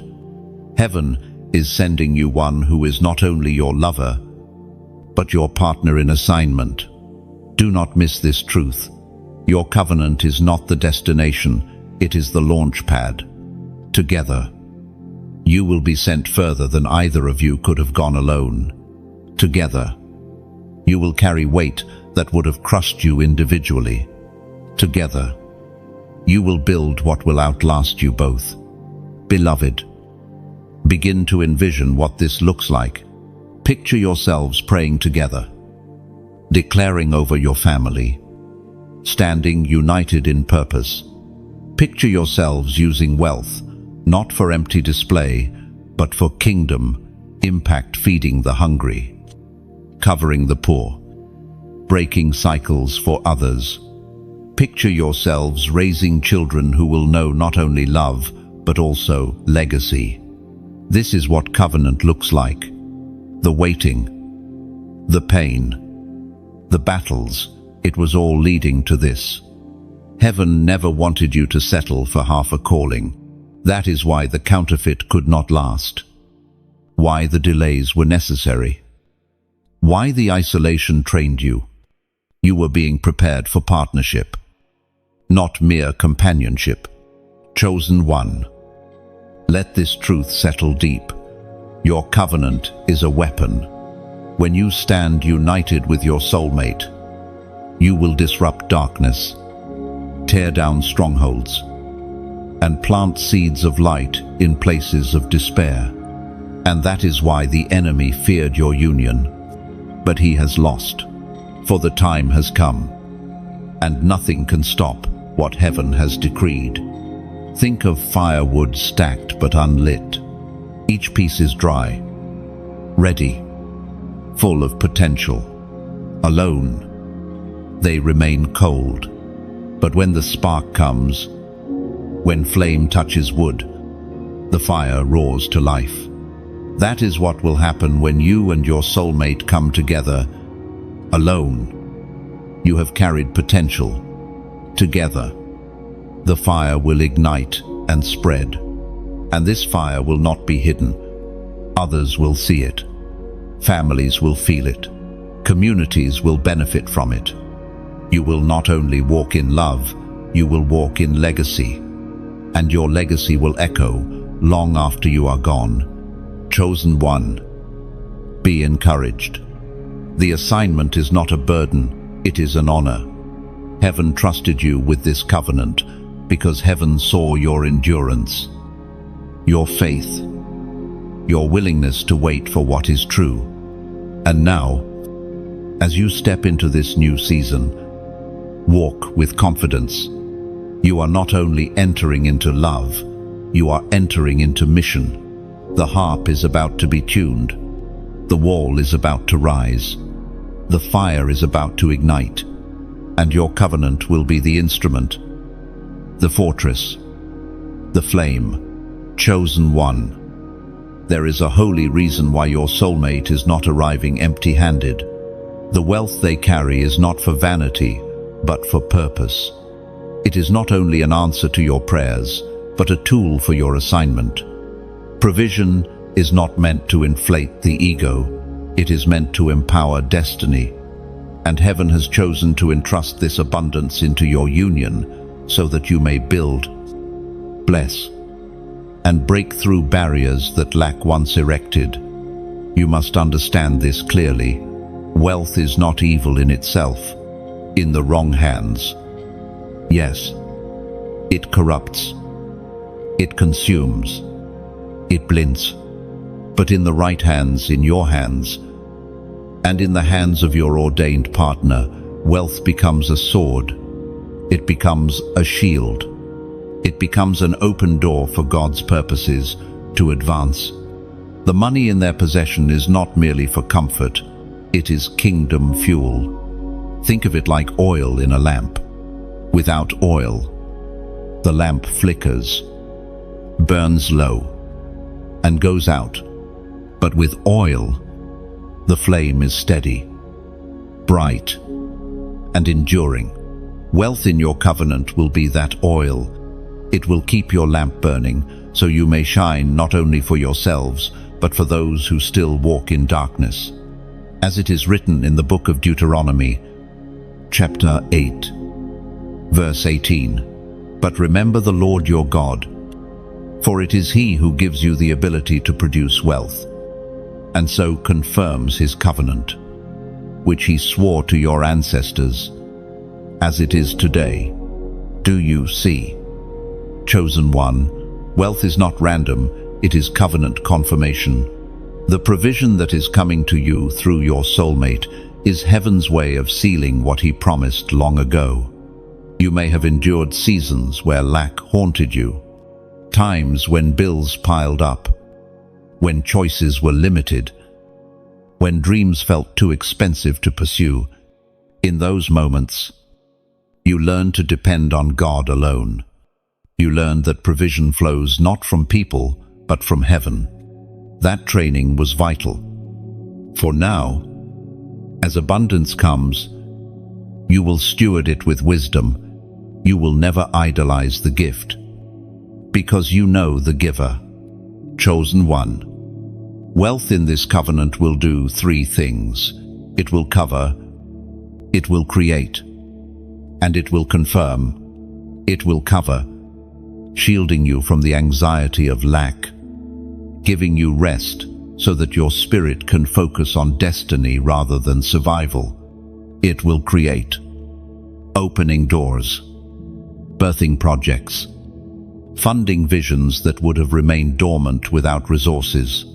And it will confirm, reminding you daily that God's covenant is alive, active, and unfolding in your life. Do not let your heart shrink at this thought. For too long, you may have believed that abundance was for others, not for you. You have seen others prosper and wondered why you were left behind. But heaven whispers today, you were not left behind, you were preserved. Your blessing is coming in covenant form, with love and provision joined as one. End quote. Chosen one. Picture a vineyard. In the winter, the vines look bare, twisted, lifeless, yet hidden within them is the promise of harvest. When spring comes, buds appear, leaves unfull. Fruit begins to swell. Soon the vineyard overflows with abundance. That is the picture of your life. What once looked barren is about to burst into fruitfulness, and your soulmate's wealth is part of that harvest. This is not simply for you to enjoy, but for you to distribute. Just as Joseph stored grain in Egypt to feed nations, your union will carry the responsibility of generosity. You will feed more than your own house. You will feed others who hunger. You will cover not only yourselves, you will cover others who are exposed. And yet, even as you hear this, a part of your heart may whisper doubt, could this really happen for me, beloved? That doubt is the residue of past disappointments. But remember, your past cannot cancel God's covenant. His word is stronger than your wounds. His promise is greater than your pain. This is why heaven gives signs, even in numbers, to strengthen your faith. You have seen how numbers carry meaning, how they align with divine timing. Today, let there be another sign of agreement between you and heaven. Write this number as a prophetic declaration, 444. Why 444? Because it is the sign of foundation. It speaks of stability, of covenant, firmly established, of destiny built on unshakable ground. When you type it, you are declaring, my foundation is secure, my covenant is confirmed, my provision is established. Do not underestimate the power of this act. It is not mere typing, it is testimony. It is not ritual, it is alignment. By writing 444, you are joining heaven's declaration over your life. The ground beneath your feet is no longer shifting sand, but solid rock. Chosen one. Provision is coming, not as scattered coins, but as a steady flow. It will not tease you and then vanish. It will anchor you. This is why you are called to prepare your spirit. not only to receive wealth, but to steward it, not only to enjoy abundance, but to multiply it. Picture again that vineyard. If left untended, it grows wild. Fruit spoils, and weeds take over. But with wise hands, it produces wine that brings joy, oil that brings healing, and grain that brings strength. That is your task, to tend the abundance wisely, with gratitude, with generosity, with vision. Your soulmate's wealth is not a trophy to be admired, it is a trust to be managed. Together, you will decide how to pour it out, where to plant it, whom to bless with it, and in your faithfulness, heaven will pour out even more. For to the faithful, more is always given. Chosen one. Wealth is not coming to change who you are. It is coming to reveal who you have always been, a vessel of blessing, a carrier of provision, a channel of God's abundance. And soon, when you walk beside your ordained partner, the world will see not only love, but also legacy. Lift your heart. Beloved, do not fear provision. Do not shrink from abundance. Embrace it. Steward it. Honor it. For it is not about luxury, it is about legacy. It is not about selfishness, it is about assignment. And the numbers 444 stand as heaven's reminder. Your foundation is secure. Your covenant is confirmed. Your wealth is covered in divine purpose. Chosen one. One of the greatest mysteries of destiny is recognition. Not recognition by the world, nor even recognition by the mind, but the deep, spiritual recognition that comes when your spirit encounters the one heaven has chosen for you. It is a knowing that goes beyond logic, beyond appearances, beyond explanation.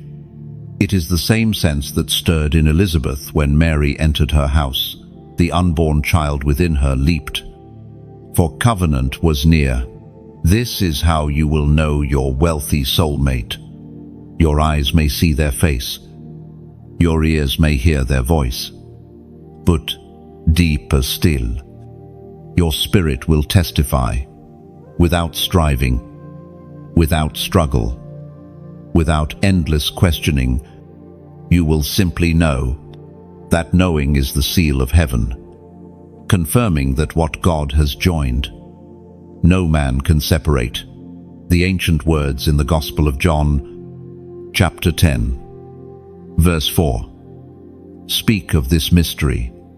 When he has brought out all his own, he goes on ahead of them, and his sheep follow him because they know his voice, just as sheep know the shepherd's voice. You will know the voice of your soulmate, not only their literal voice, but the sound of their spirit, the resonance of their heart, the alignment of their soul. Think of a musical chord. When the right notes are struck together, harmony is born, and the sound is full, riche, indéniable. But when wrong notes are struck, there is dissonance, tension, a feeling that something is off. This is the difference between covenant and counterfeit. With the counterfeit, something always felt slightly out of tune, even when appearances looked right. But with the true one, your spirit will sing. Harmony will flow without effort. Recognition will not require you to force. You will not have to convince yourself, silence your doute, or twist reality to make it fit. Instead, peace will be your confirmation. The presence of God will wrap around you, assuring you that what your heart feels is heaven's design. Chosen one. You have already experienced glimpses of this. Have you ever met someone briefly and felt an unusual sense of familiarity? as if you had known them for years. That is a shadow of what is to come, with your ordained soulmate. This sense will not fade, it will deepen.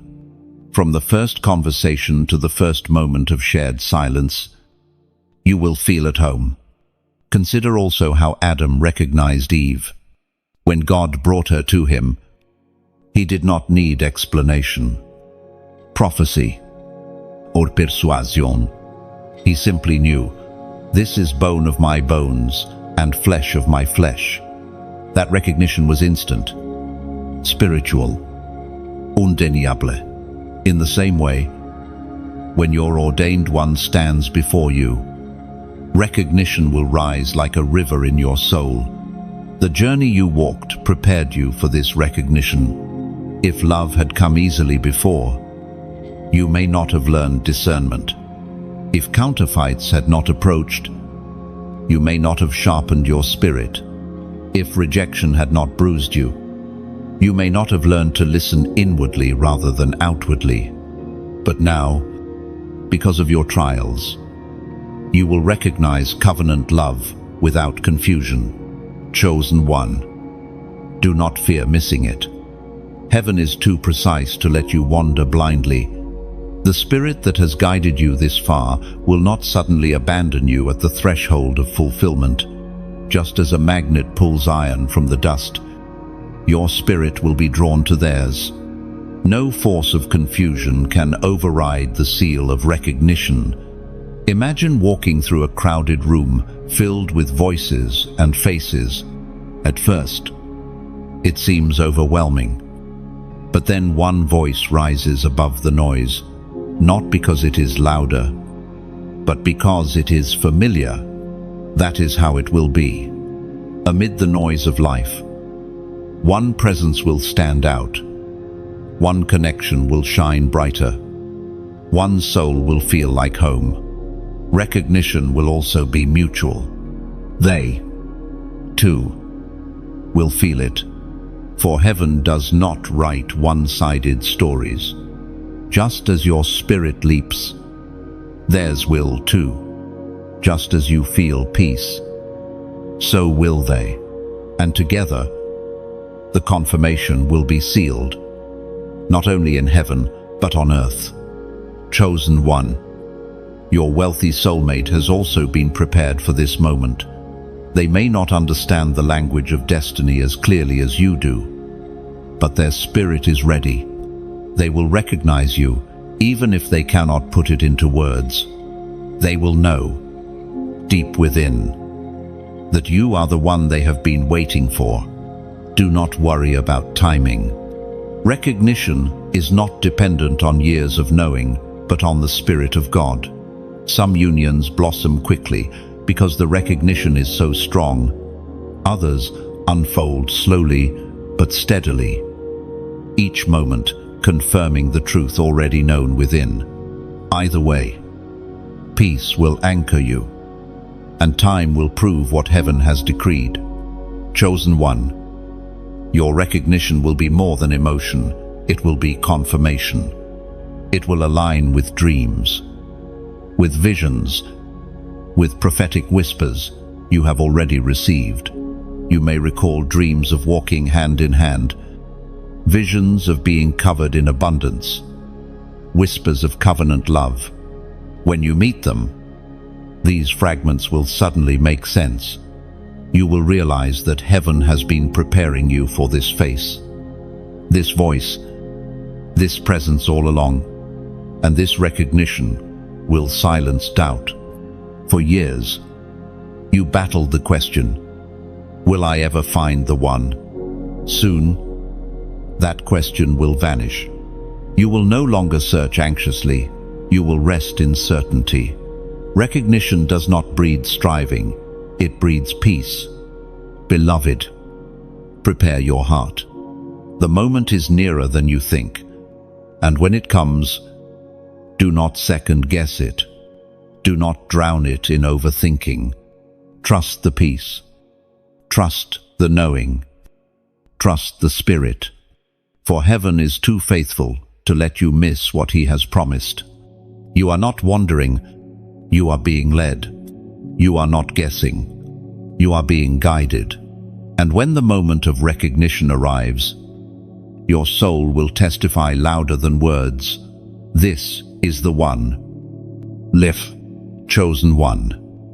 You have endured a world where you were treated as ordinary, overlooked, dismissed, and sometimes even belittled.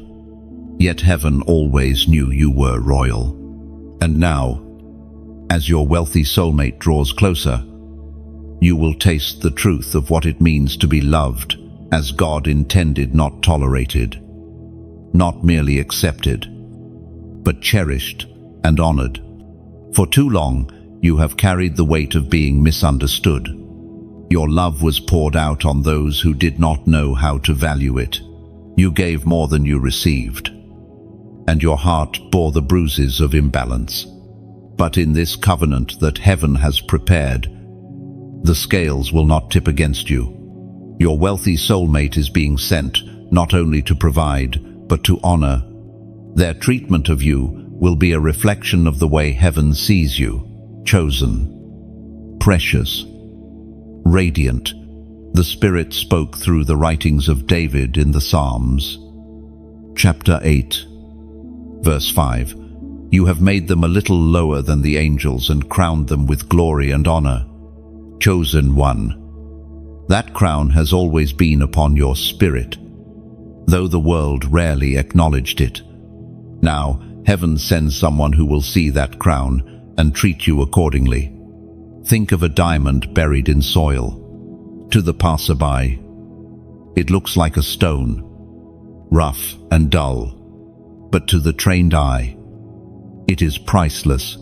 That is who you have been, precious, though hidden. Many treated you like ordinary stone, never taking the time to see what you truly carried. But your ordained soulmate has the trained eyes to recognize your value. They will not just hold you, they will polish you, display you, and celebrate you as the jewel you are. Consider also the story of Esther. She was not chosen merely for beauty, but for her favor and her destiny. She carried grace that demanded honor, and the king extended his golden scepter to her. You, too, carry favor that will cause others to see you differently in this new season. Your soulmate will recognize it first, but soon the world around you will take notice. You may ask yourself, can such love really exist? After years of heartbreak, betrayal, and neglect, it may feel foreign, but that is why heaven delayed. You had to unlearn the false definitions of love before you could embrace the true one. What is coming is not shallow affection, it is divine love. It is a love that covers without controlling, provides without boasting, cherishes without conditions. Chosen one. Imagine a garden long neglected. Weeds choke the soil, and the flowers struggle to bloom. Yet in the right hands, hands that till gently, water faithfully, and shield from harsh weather, the garden revives. Soon blossoms open, fragrance fills the air, and beauty shines. You are that garden, and your wealthy soulmate is being sent as the gardener. Their care will draw out your bloom. Under their covering, you will flourish in ways you never thought possible. This love will not drain you, it will refresh you. You will not feel diminished, you will feel expanded. Their wealth will not be used to control, but to create space for you to dream. Their words will not tear down, but build up. Their presence will not silence you, but amplify your voice. Chosen one. Many have mistaken gentleness for weakness, but your soulmate will show you that true strength is in tender care. They will guard you fiercely and yet treat you softly. They will fight for you and yet sit quietly to listen. Their love will be a reflection of Christ's love for the church, sacrificial, steady, and eternal. Think also of a crown. Crowns are not tossed aside or handled carelessly. They are placed with reverence, guarded with vigilance, and worn with dignity. That is how you will be treated like the crown you are. Your soulmate will not place you on a shelf as decoration, but on their head as honor. They will carry you proudly, showing the world that you are their divine gift, their partner in destiny, their covering as they cover you, and in their honor, you will find healing. The words spoken over you in the past that told you that you were too much, or not enough, or unworthy, will be silenced by actions of consistent love. Their every embrace will remind you that you were never difficult to love, you were simply waiting for the right one to love you rightly. Beloved, heaven knows how deeply you have longed for this, and heaven is faithful. As you step into this new covenant, your life will become a testimony that divine love still exists, that God still sends partners who honor and cherish, that waiting for the true one is never in vain. Your story will shine like a beacon to those who doubt. Friends, family, even strangers will see the way you are loved and be reminded of what covenant is meant to be. Your marriage will not be a private blessing, only it will be a public testimony. Others will whisper, "I want to wait for love like that. I want to trust God like that. I, chosen one." You will not only be loved, you will be honored. You will not only be covered, you will be crowned. And in this love, you will finally rest. No more striving to prove your worth. No more begging to be seen. You will simply be, and that will be enough. Because your soulmate will see you fully. This is not a fantasy. It is the fulfillment of prophecy. It is the destiny heaven has guarded you for Ark 2 given. The treasure the enemy tried to hide from you. The promise that will soon be your reality. So let your heart hope again. Let your soul open. Let your spirit prepare. For soon, you will be cherished as you always should have been, honored as you always deserved, and crowned as heaven decreed. Chosen one. When heaven unites what it has ordained, the bond cannot be broken. A true covenant, sealed by the Spirit of God, is not fragile like glass, but strong like diamond. It endures storms. It withstands pressure. It outlasts time. The wealthy soulmate who is coming into your life is not simply a companion for fleeting years. They are the one who will walk with you through eternity's assignments. For too long, you have known relationships that were fragile. They cracked under pressure. They bent under trials. They dissolved when storms came. But this covenant is different. It is a bond woven with 3 strands: you, your soulmate, and the Spirit of God, and a 3-fold cord is not easily broken. When God is the center, love does not merely survive, it flourishes. Scripture says in the book of Ecclesiastes, chapter 4, verse 12, "One may be overpowered. 2 can defend themselves. A cord of 3 strands is not quickly broken." This is the image of your union. You are not stepping into fragile love, but fortified covenant. The presence of God Himself will be the glue that holds you together when trials test you. Chosen one. Imagine a bridge stretched across a deep valley. If built with weak wood, the bridge collapses when weight is placed upon it. But if constructed with steel, reinforced with stone, it carries generations across safely. Your covenant will be like that bridge, built to carry not only your love, but also your legacy. Think also of a fire in winter. A single log burns out quickly, the flame flickering low. But when two logs are placed together, they burn brighter and longer. And when a third is added, the fire becomes unquenchable. That is the image of your bond, unshakable, enduring, burning with warmth that will not fade. But hear me, beloved. Covenant does not mean there will be no challenges. Storms will come, winds will blow, rain will fall. Yet, unlike in the past, this time you will not face them alone. When one grows weary, the other will stand. When doubt creeps in, the other will speak faith. And when both grow weak, the Spirit will be the strength between you. This is the power of a bond unshakable. Chosen one.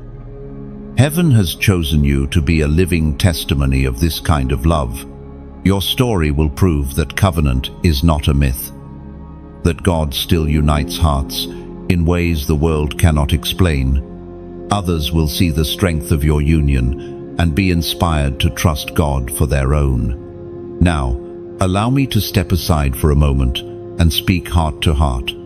These words, this river of encouragement flowing into your life, are like streams of living water. But every stream is fed by a source, and if the source runs dry, the stream cannot flow. That is why I humbly ask you to help keep this stream alive. Think of it like a lighthouse standing on the edge of the sea. Its light guides lost ships to safety, but the lamp must be fueled. When you like, when you share, when you subscribe, when you comment, when you donate, you are not just engaging, you are fueling the lamp. You are ensuring that the light does not go out, that other chosen ones still wandering in darkness will see hope. Or think of it as bread baking in an oven. Bread feeds the hungry, but flour, fire, and effort are required for every loaf. Your simple act of support provides the flour for more bread to be made, so others may be fed. Even the smallest gesture, just a like, a comment, a seed sown becomes part of a feast that nourishes many. And even more deeply, when you engage, you are not only helping others, you are making a declaration for yourself. When you write in the comments, you are saying to heaven, I receive this word, I agree with this promise. When you donate, you are practicing the very spirit of provision that is coming into your life. You are stepping into alignment with abundance before it even manifests. Chosen one. Imagine a fire burning in the night. Every log that is added keeps it alive, keeps it warm, keeps it bright. Without new logs, the fire dies out. But with consistent tending, it grows into a blaze that warms an entire village. That is what your support does. It keeps the fire alive for you and for countless others who need to hear these words. So I speak humbly but firmly. Do not let this flame fade. If this word has touched you, show it. Share it with someone who is waiting, someone who is hurting, someone who needs hope. Subscribe so you will not miss the next wave of encouragement. Comment to declare your faith and agreement. Donate, if you are led, to pour oil into this lamp so it may burn brighter and longer. And remember this, beloved, when you support, you do not lose, you multiply. The kingdom of God is a cycle of sowing and reaping. When you sow encouragement, you reap encouragement. When you sow provision, you reap provision. When you sow faith, you reap fulfillment. Your act of engagement becomes part of the harvest. Heaven is preparing for you. Now, let us return to the vision of your covenant. This bond is not ordinary. It is not fragile. It is unshakable because it is rooted in something eternal. Your wealthy soulmate is coming not to take, but to give, not to weaken, but to strengthen, not to bind you down, but to build you up. And when you walk together, you will feel the strength of that threefold cord. You will look at your partner and know, this is my safe place, my shield, my partner in destiny. You will feel the presence of God between you, whispering peace in the storms, igniting joy in the quiet moments, weaving strength into every fiber of your love. Chosen one, your bond will become a fortress, walls high enough to keep out fear, gates strong enough to resist the enemy, windows wide enough to let light in. And within that fortress, you will find peace, laughter, and the kind of love that echoes into eternity. Chosen one, the heart is a fragile vessel. It remembers wounds, carries scars, and often bleeds long after the blade is gone. Betrayal has left its mark upon you. Broken promises have etched lines of sorrow across your soul. Words spoken in anger have echoed louder than words of love.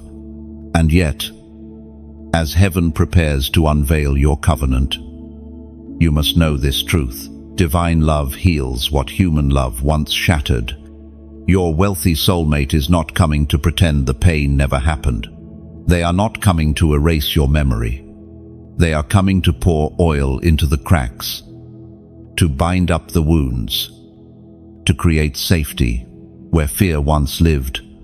They are sent not only to stand beside you in joy, but to walk gently through the corridors of your pain, offering a steady presence that whispers, "You are safe now." And the Word of God declares in the book of Psalms, chapter 147, verse 3, He heals the brokenhearted and binds up their wounds. This is what heaven is orchestrating for you, not as surface comfort, but a deep restoration, not a mask over the wound, but a mending of the heart itself. Chosen one, healing through love is like rain upon parched ground. The soil, cracked and brittle, cannot yield fruit until the rain softens it. But when water comes, the ground drinks deeply, and what once was barren begins to blossom. So it will be with you. The rain of covenant love will soften the hard places, and flowers will bloom again where sorrow once dwelt. Think of the tenderness of a gardener pruning a rose bush. The thorns remain, but in careful hands. The plant is not destroyed. It is shaped for greater beauty. Your soulmate will not despise the parts of you that carry thorns, the memories, the fears, the hesitations. They will honor them, tending you with patience, helping you blossom without tearing yourself apart. Healing also means trust, rebuilt. You may have told yourself, "I will never trust again. I cannot risk it." And heaven heard you. But heaven also whispers now, "It is safe. I am sending one who will not betray you." This is why the process took so long, because your spirit needed time to shed the weight of betrayal, and your partner needed time to be refined into someone trustworthy. Chosen one, the pain of the past has been like shattered glass under your feet. Every step forward felt sharp, cutting you with reminders of what once was. But now, heaven sweeps the path clean. The journey ahead will no longer slice into old wounds. Instead, you will walk barefoot upon soft grass, unafraid of bleeding again. And know this, Your scars are not weaknesses. They are testimonies. They are proof that you survived what was meant to destroy you. They are evidence that grace carried you through fire and flood. When your soulmate holds you, they will not see brokenness. They will see beauty in resilience. They will see strength in survival. Beloved, imagine a house damaged by storms, the windows shattered, the roof leaking, the walls scarred. Yet in the hands of a skilled builder, the house is not demolished but restored.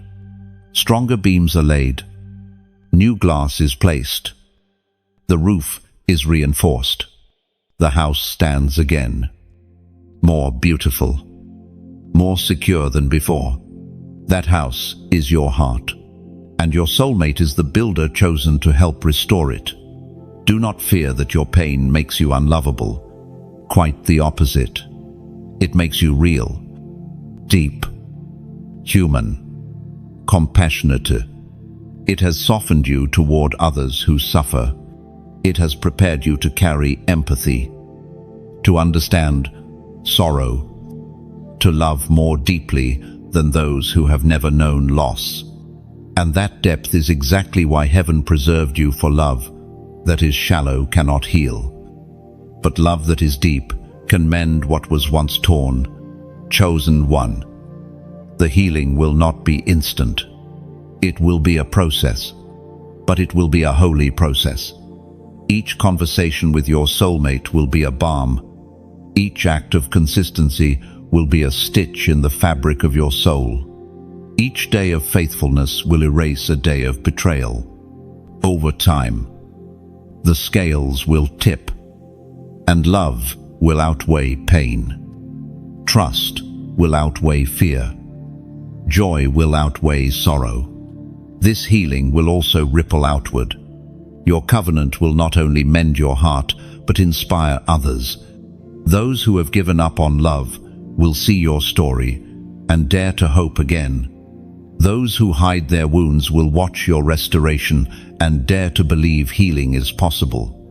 Your union will not only bless you, it will restore faith in love for many. Chosen one. Prepare your heart for this tenderness. Allow yourself to hope again. Do not shut the door to healing because of fear. What is coming is not another wound, it is the cure. What is coming is not another scar, it is the salve. Yes, you will still carry memories. Yes, you may still flinch at shadows of the past. But soon, those shadows will lose their power. The light of covenant will fill your heart so fully that the past will seem like a distant storm now long gone. And as you heal, you will find yourself loving more freely, laughing more fully, and living more openly. Where once you guarded yourself with walls of iron, you will now walk with open hands, confident that you are safe. Where once your smile was forced, it will now flow naturally. Where once your heart whispered, "I am broken," it will now declare, "I am whole." Oh, this is the promise of heaven for you. This is why your story has not ended in betrayal. This is why your scars did not close your heart forever. Because God had written a chapter of healing, and it is now about to be unveiled. Chosen one. The one coming into your life will not be intimidated by your past. They will honor it. They will see your wounds not as liabilities, but as proof of your endurance. They will love you not in spite of your scars, but partly because of them. For your scars tell the story of survival, and your survival tells the story of grace. Beloved, let hope rise again. Let your heart trust again. Healing is not only possible, it is promised, and soon you will walk hand in hand with the one who will cherish you into wholeness. Chosen one. Time has been a thief in your eyes. You have often felt as though years slipped away, While promises tarried, you watched others step into joy while you remained in waiting. Seasons changed, yet your story seemed paused, locked in stillness while life marched forward around you.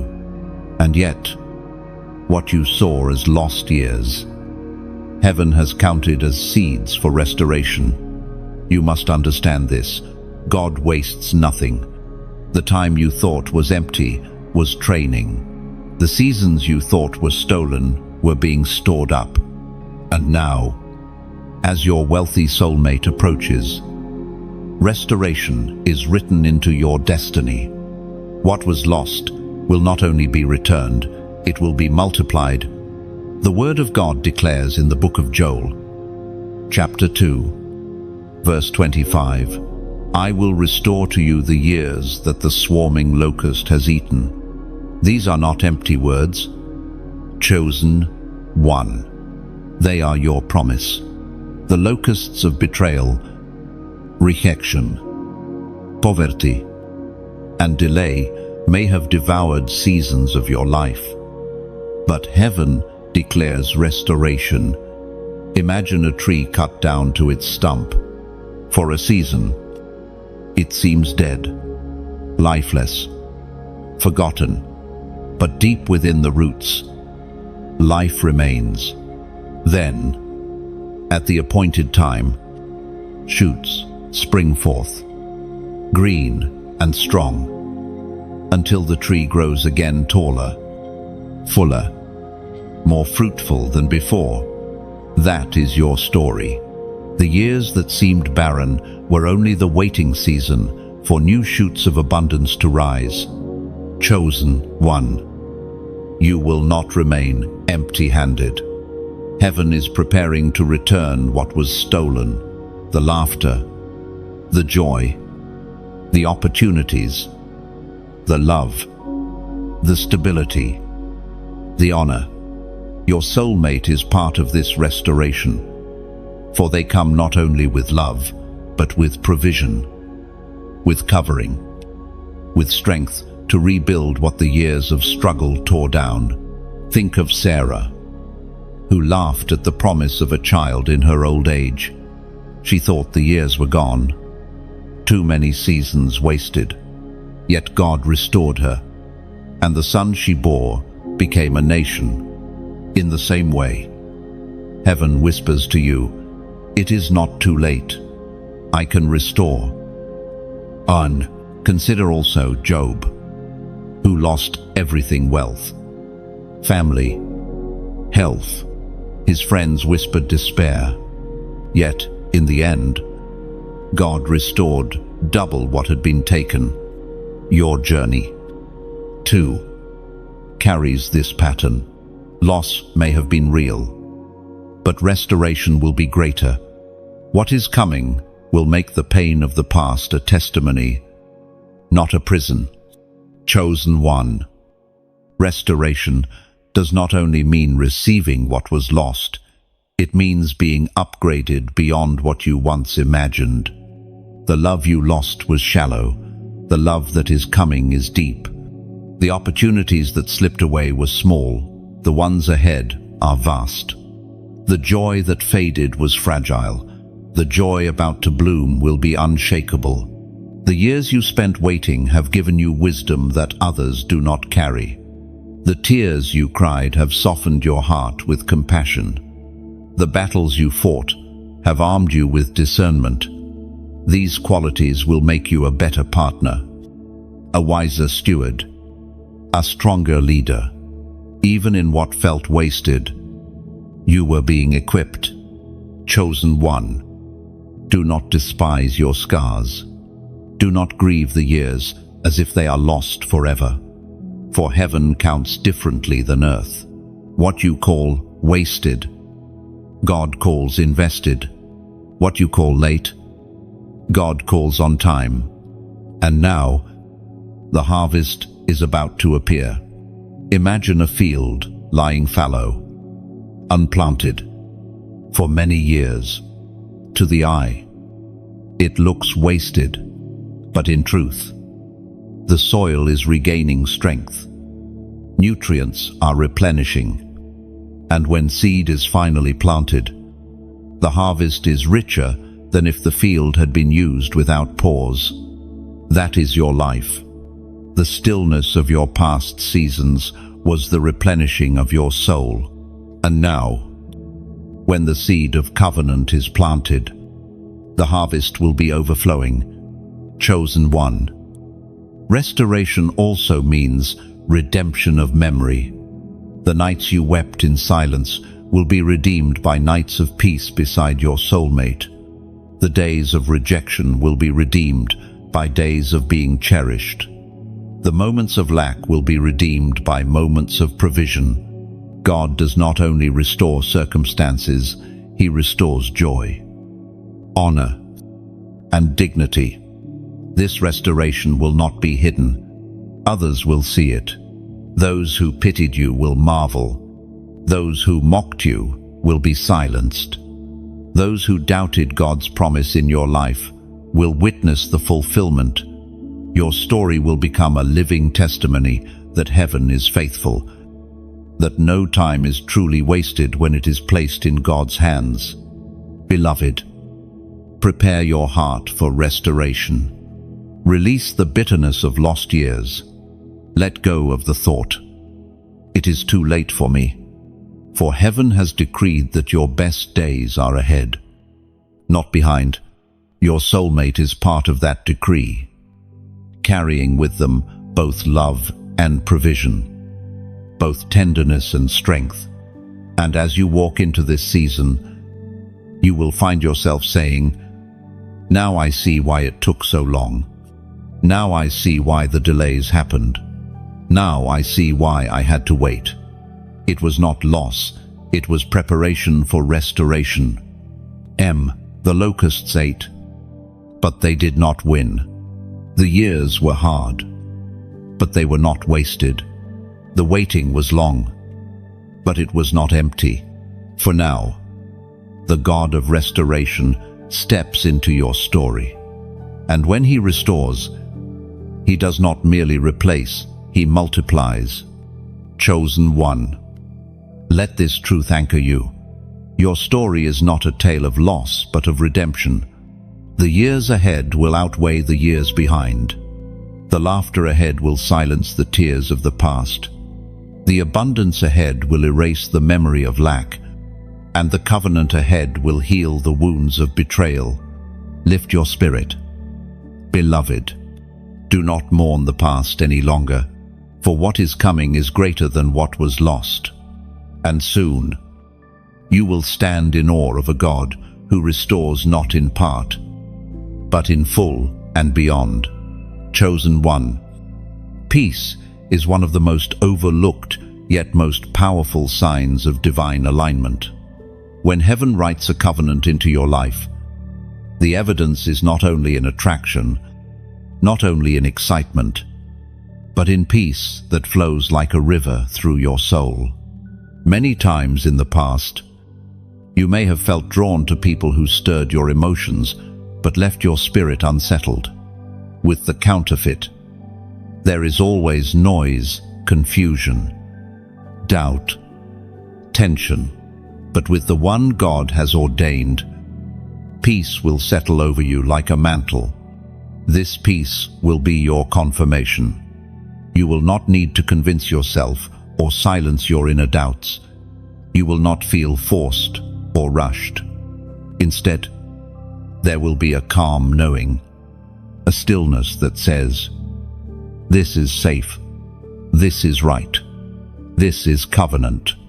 No, the words of Jesus in the Gospel of John, chapter 14, verse 27, declare, "Peace I leave with you, my peace I give you. I do not give to you as the world gives. Do not let your hearts be troubled, and do not be afraid." This is the promise being fulfilled in your life. The peace of your covenant will not be fragile like worldly comfort. It will be unshakable, enduring, rooted in heaven itself. Chosen one, you have endured enough turbulence. You know what it feels like to live in confusion, to walk on eggshells, to second-guess love that was never stable. You know the exhaustion of trying to keep peace where peace did not truly exist. And now heaven whispers, "No more. This union is different. It is not a storm disguised as love. It is love that stills the storm." Think of a ship at sea. When the waves crash and the winds howl, the vessel trembles. But when the anchor is lowered, stability returns. Your soulmate will be that anchor. Not an anchor that keeps you stuck, but an anchor that steadies you while you move forward together. Their presence will calm your heart, and their words will remind you of safety. Consider also the image of a home. A house filled with strife may look beautiful on the outside, but inside it feels heavy, anxious, unsafe. Yet a modest home filled with peace feels like heaven on earth. Your covenant will be such a home, whether in a palace or in simplicity. Peace will cover your walls. Laughter will fill your rooms. Stillness will guard your nights. Beloved, this peace is not fragile because it is not built on circumstance. Even when challenges come, and they will, the peace between you will endure. Why? Because it is not your peace alone. It is God's peace resting upon your union. When storms arise, you will not fall apart. You will stand together, strengthened by the peace that surpasses understanding. This is why your heart must pay attention when the ordained one appears. Watch not only their actions, but the response of your spirit.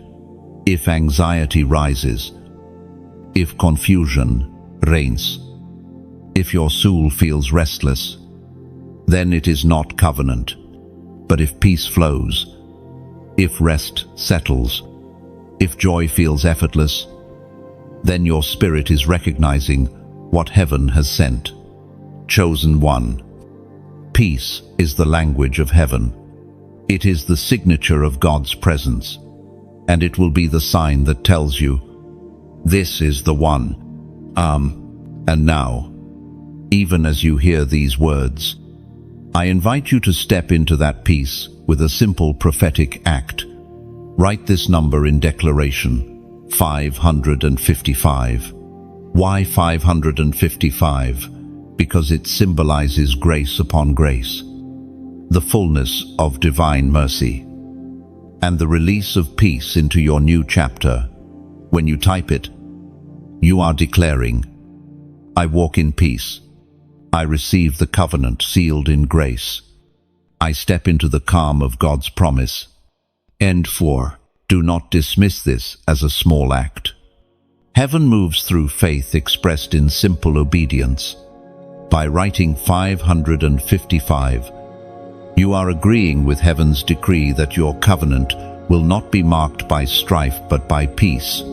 You are choosing rest over fear, calm over chaos, assurance over anxiety.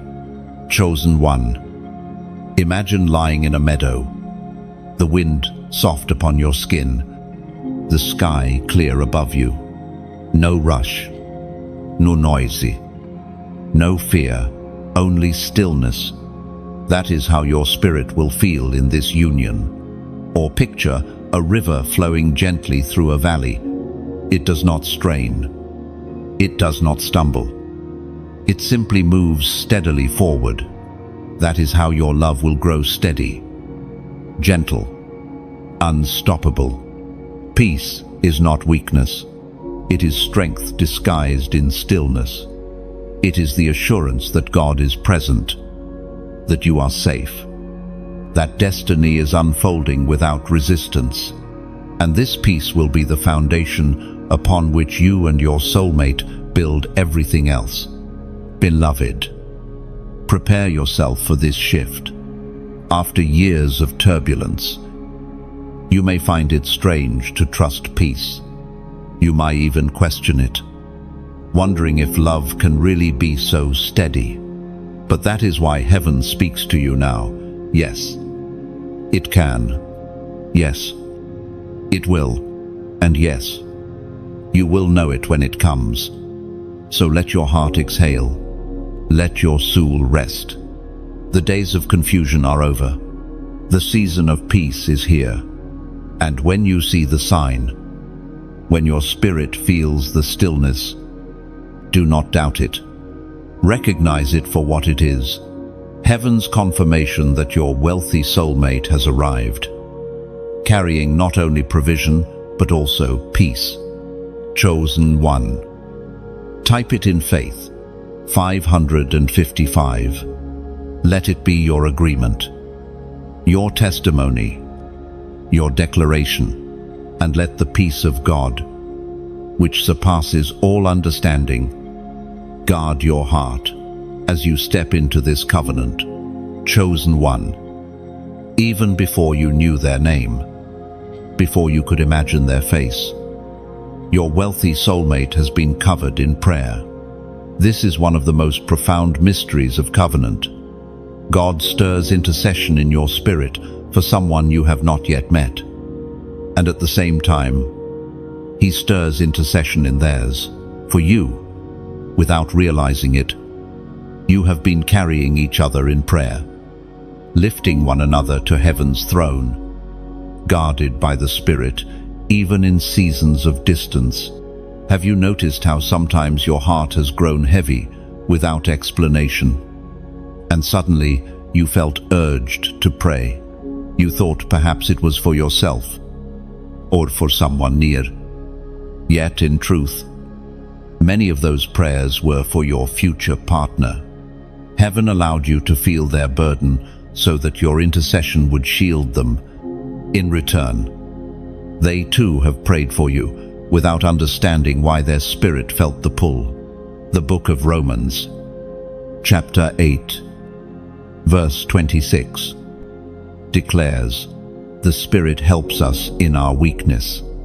We do not know what we ought to pray for, but the Spirit Himself intercedes for us through wordless groans." Chosen one. This is how your covenant has been covered, even in absence. The Spirit has bridged the distance, turning your sighs into shields, your tears into weapons, your groans into intercession that guarded your soulmate when you could not. Think of two soldiers stationed in different lands, each unaware of the other, yet fighting for the same kingdom, though apart. Their battles are connected, their victories intertwined. So it has been with you and your soulmate. Every prayer you whispered in the night strengthened them. Every cry for help they lifted added protection to your journey. This is why certain dangers never touched you. This is why certain traps failed. Why certain plans of the enemy collapsed before they could form. Your soulmate's prayers have already been part of your preservation. Even without knowing your name, they have lifted you into heaven's hands.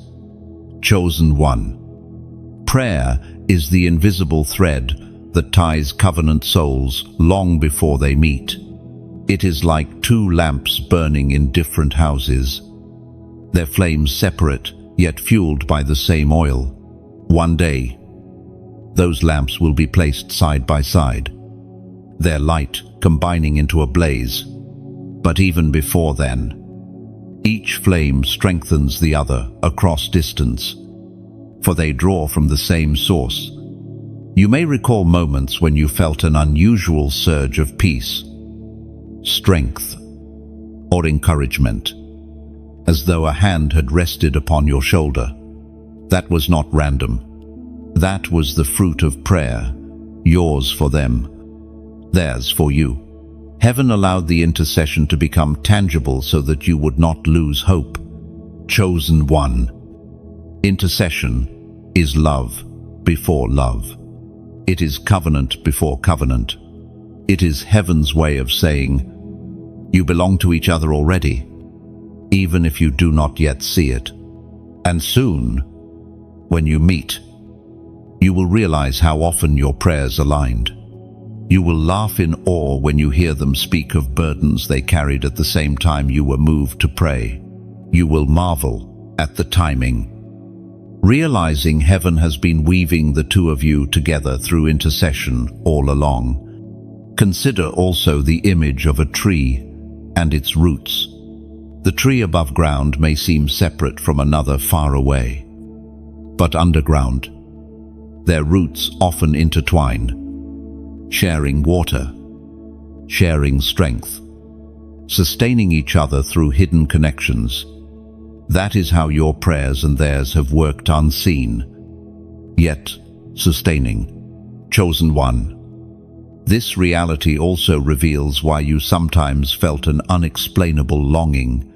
It was not merely loneliness, it was your spirit responding to theirs across distance. It was the echo of covenant pulling you closer, urging you to keep faith, reminding you that you are not alone, and how faithful is heaven, that even in absence, you were never uncovered. Angels responded to prayers.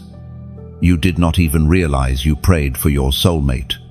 The Spirit Himself carried words beyond your understanding to shield them, and as they prayed for you, protection was multiplied. This intercessory connection will not end. When you meet, it will intensify, for prayer will become the lifeblood of your covenant.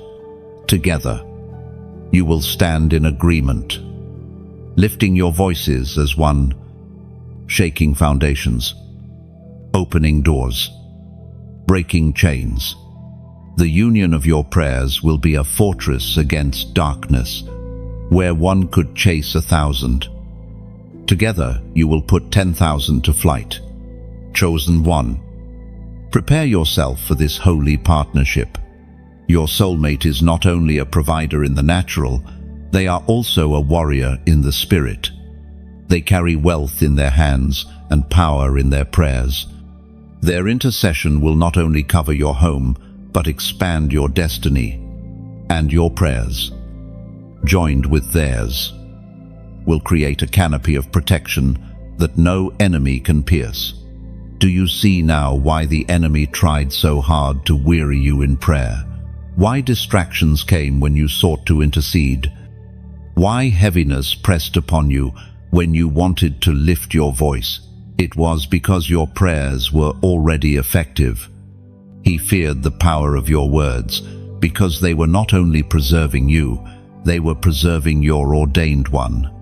But you persevered. You prayed through tears. You prayed through silence. You prayed even when you felt nothing shifting, and heaven heard every word, every sigh, every groan. None of it was wasted. All of it was seed sown into the ground of your covenant. Chosen one. Let this truth anchor you. You have never been alone in prayer. Even when you thought your words dissolved into the air, they were reaching across distance, weaving threads of destiny. And soon, when you look into the eyes of your wealthy soulmate, you will realize we have been covering each other all along. Our spirits met in prayer, long before our eyes met in person. End quote. This is the mystery and the beauty of covenant. Two souls, preserved by heaven, carried by prayer, drawn together by a force stronger than distance. And as you step into this new season, that invisible thread will become a visible bond, unshakable and eternal. Chosen one. As your journey unfolds toward the covenant heaven has written for you, remember that you are not simply stepping into companionship, you are stepping into mission. Love is beautiful, yes, but this union is not only about love, it is about legacy, about impact, about carrying the weight of heaven's vision together. And such a mission requires not only faith but fuel. Your wealthy soulmate is being sent with provision in their hands, But provision alone does not build the mission. What sustains vision is community hearts aligned, voices united, hands joined together. Without community, even the strongest vision can falter.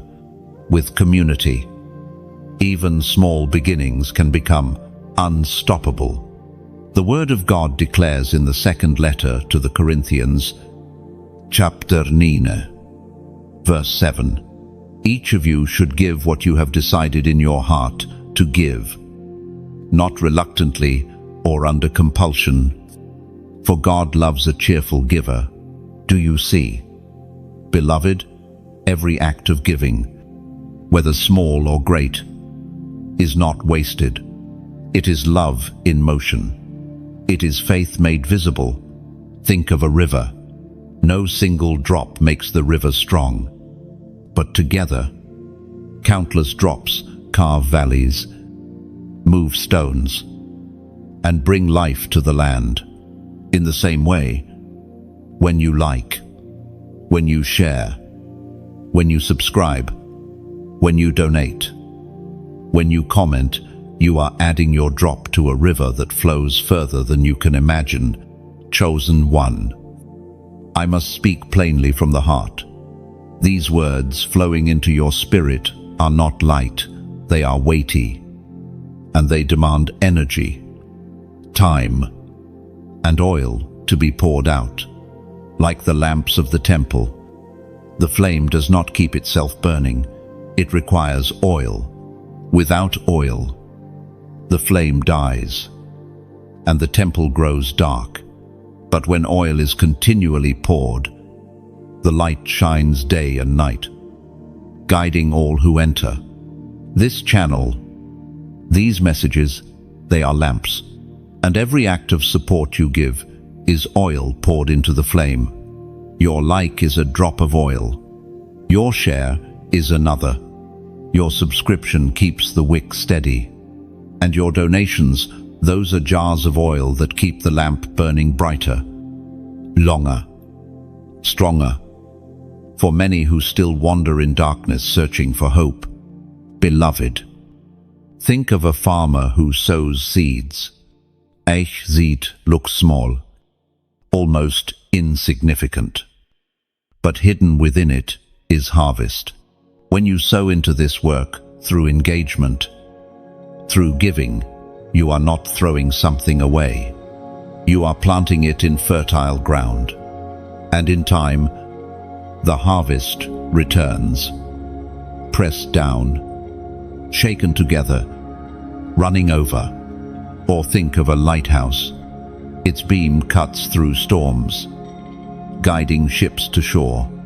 But that light cannot shine unless someone keeps the lamp trimmed, the oil replenished, the structure maintained. In the same way, this voice has been a lighthouse for many.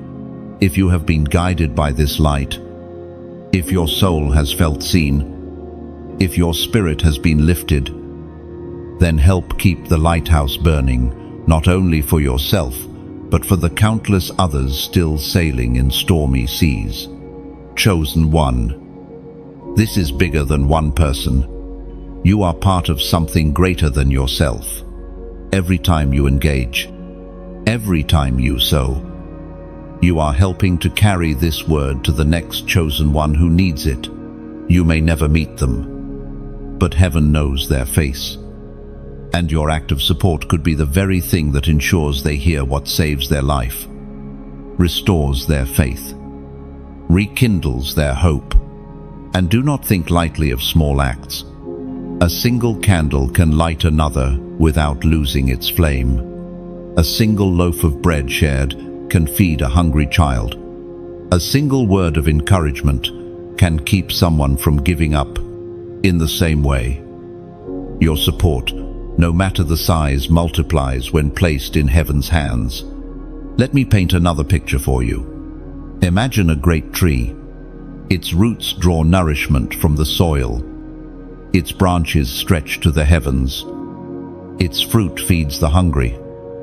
Its shade shelters the weary. But even the strongest tree began as a seed planted by someone's hand. This work, these messages, are the branches bearing fruit for many, but the soil must be tended, the roots watered, and when you sow, when you give, when you support, you are watering the roots.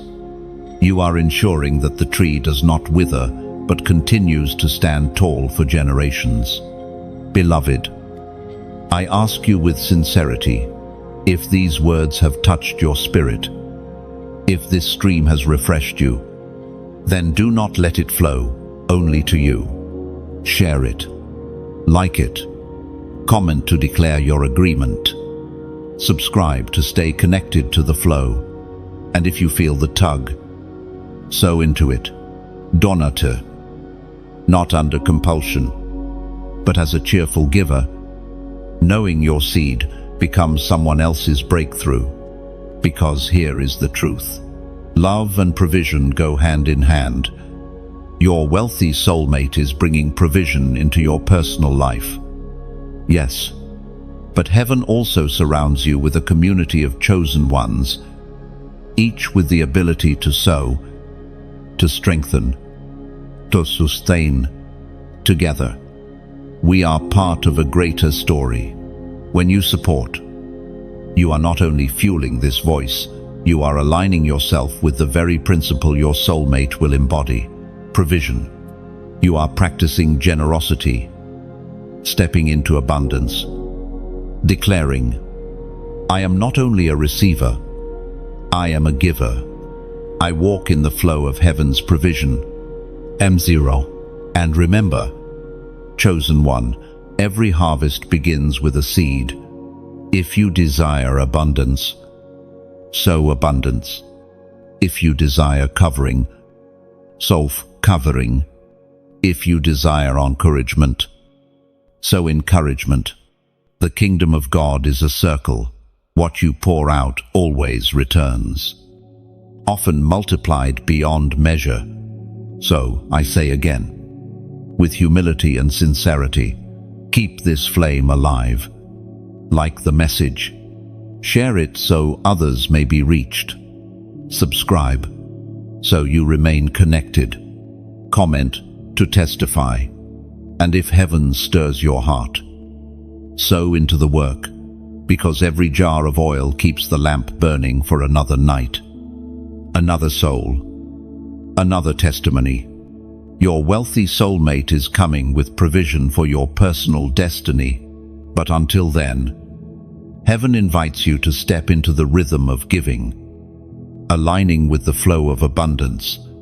In doing so, you prepare your spirit to receive the overflow that is about to pour into your life. Chosen one. The river of destiny flows stronger when all its streams join together. Be part of the stream, pour your drop into the flow, and watch as heaven multiplies it into a flood of blessing, not only for you, but for countless others who will be reached through your obedience.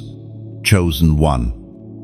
Intimacy in covenant is not shallow affection, not fleeting passion, not fragile désir. It is holy, purposeful, infused with the breath of heaven. Your wealthy soulmate is not only coming to stand beside you in provision and protection, but to walk with you in intimacy that fuels destiny. Every embrace will carry more than emotion. It will carry assignment. Every whispered word will be more than comfort. It will be prophecy. Every moment of togetherness will be more than companionship. It will be covenant fire, igniting the mission you both are called to. You must see intimacy as more than the world portrays. The world reduces it to desire, to skin, to temporary flames that fade as quickly as they spark. But in the kingdom, intimacy is fuel. It is like two flints striking together, producing sparks that light the torch of destiny. When you and your soulmate unite in love, you are not only warming each other's hearts, you are setting aflame a mission that will shine far beyond your home.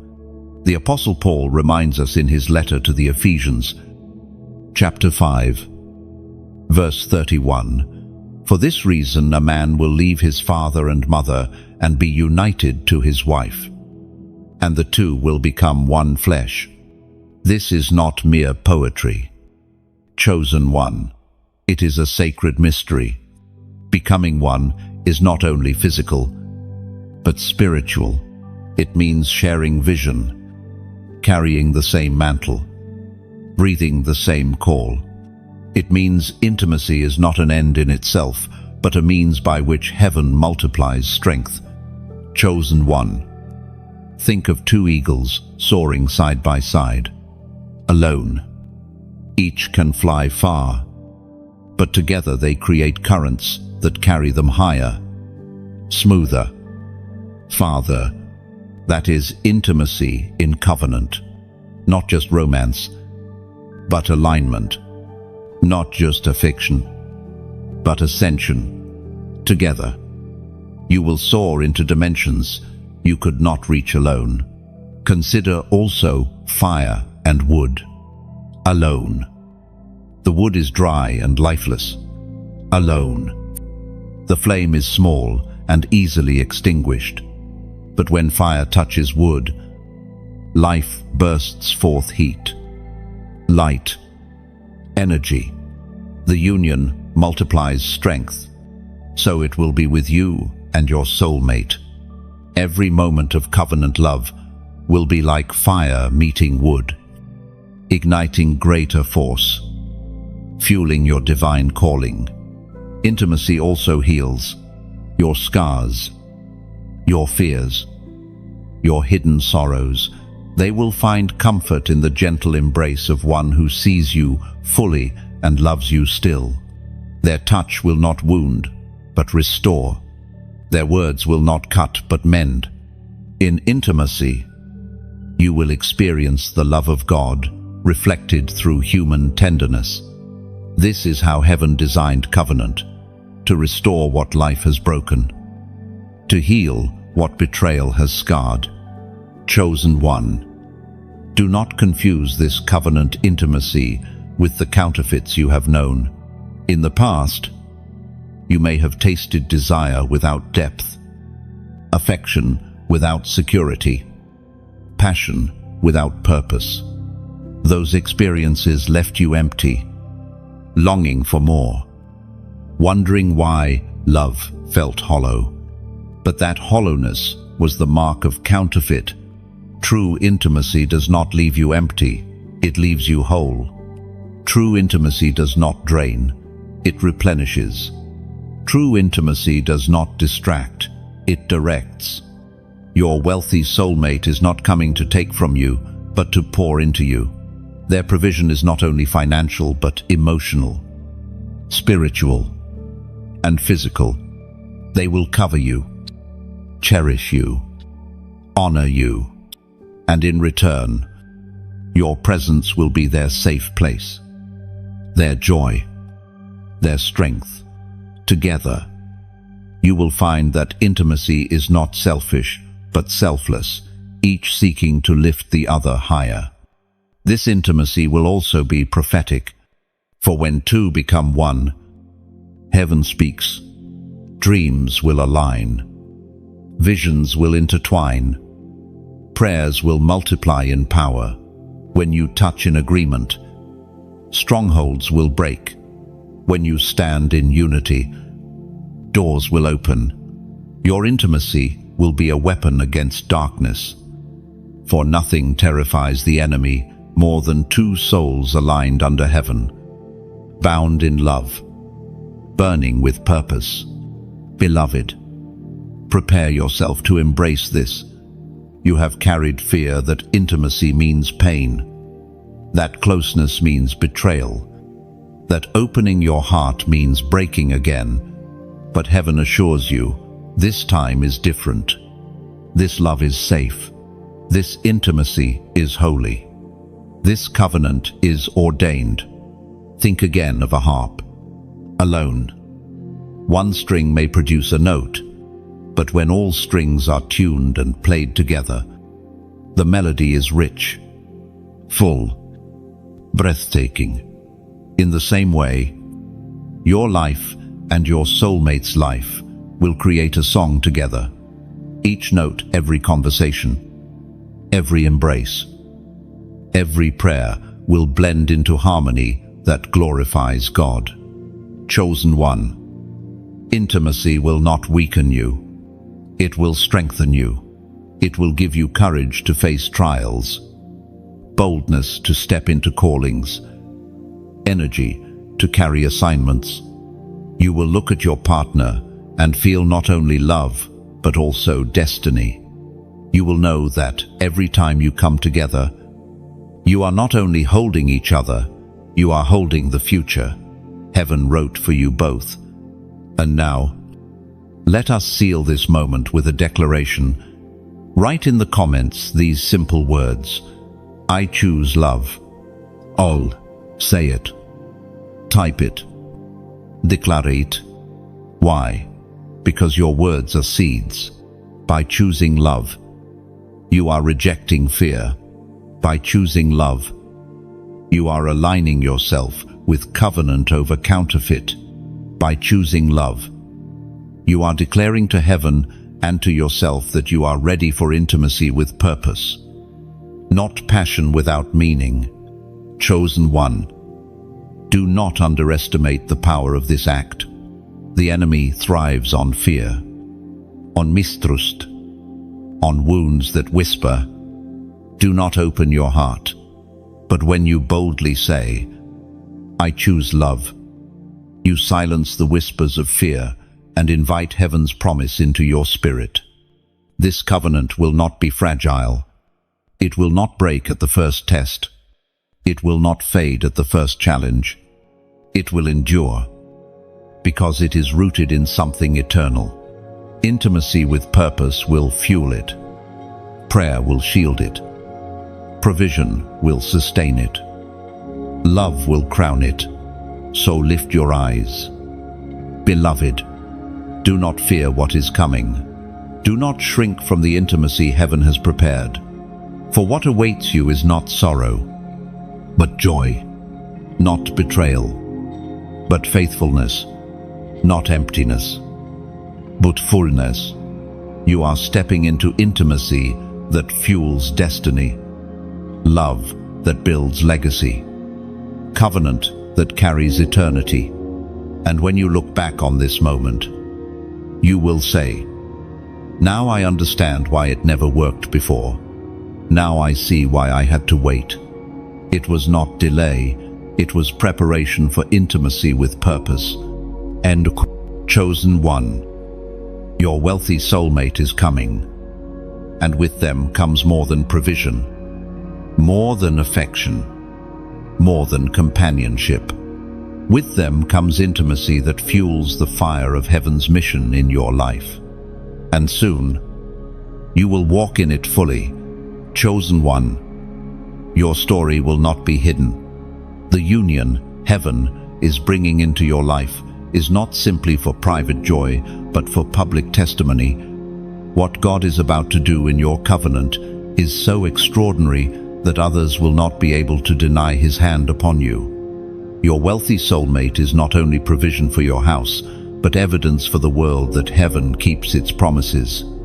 From the beginning, the lives of the chosen have always carried visible marks of divine favor. Joseph was recognized not only in secret, but before nations.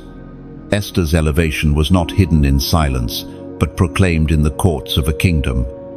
David's anointing eventually drew the eyes of Israel as he moved from shepherd fields to the throne. And so, too, will your covenant be a visible sign, a display of what happens when heaven intervenes. It was proclaimed in the book of Psalms, chapter 23, verse 5. You prepare a table before me in the presence of my enemies. You anoint my head with oil, my cup overflows. This is the reality of your future. The table is not prepared in secret, but in the sight of those who doubted you, rejected you, or dismissed your destiny. The overflowing cup will not be hidden behind closed doors, but seen and marveled at by many. Chosen one. Your marriage will not only bless you personally, it will bear witness to others. Those who mocked your waiting will see why the delay was necessary. Those who said you were forgotten will marvel that you were preserved for something greater. Those who pitied your loneliness will stand amazed at the abundance you now carry. Your wealthy soulmate will embody God's promise that you were never meant to carry lack, fear, or rejection forever. Their provision will be so clear, their covering so tangible, their love so evident, that even skeptics will be silenced. Not because of words, but because of fruit. Not because of argument, but because of undeniable evidence. Beloved, consider the story of Hannah. She was mocked for her barrenness, ridiculed for her prayers. Yet when Samuel was born, her testimony silenced her accusers. Your covenant will work the same way. The years you endured, ridicule, rejection, or pity will be overturned by the public testimony of your blessing. And this testimony will not only silence doubters, but ignite faith in others. There are those watching your life who secretly wonder if God still writes love stories, if He still provides covering, if He still restores what is broken. When they see you walking hand in hand with your ordained one, their faith will be rekindled. Your testimony will become their encouragement. If God did it for them, He can do it for me. Chosen one. Your story will ripple far beyond your own home. It will echo into families, communities, even nations. For when heaven elevates, it is never only for the individual, it is for the witness of His glory. Imagine a lamp placed on a hill. Its purpose is not to hide light, but to shine for all in darkness. Imagine a fountain in a desert. Its purpose is not to be covered, but to provide water for the thirsty who pass by. In the same way, your covenant will shine as a lamp, pour forth as a fountain, becoming proof of heaven's goodness to all who witness it. Chosen one. This visibility does not mean pride, nor does it mean performance. It means stewardship. God will trust you with favor, not so you can boast, but so you can testify.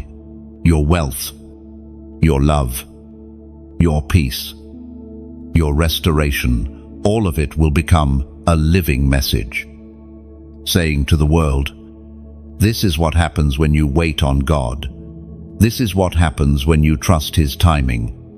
This is what happens when you do not settle for counterfeit, but hold on for covenant.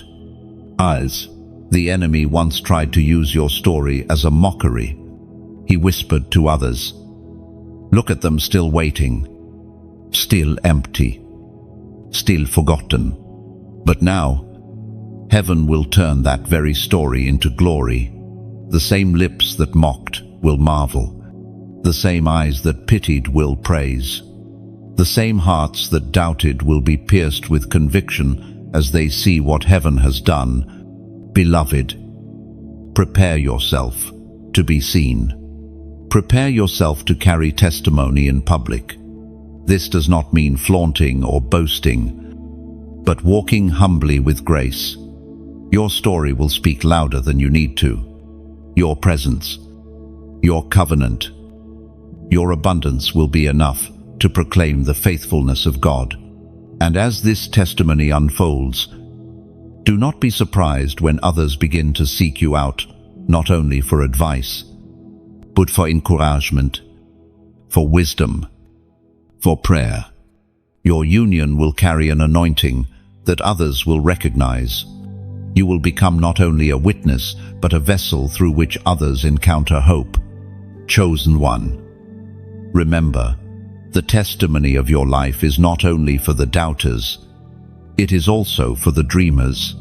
There are those who are quietly waiting, just as you once were, feeling forgotten, feeling overlooked. Your testimony will give them courage to endure.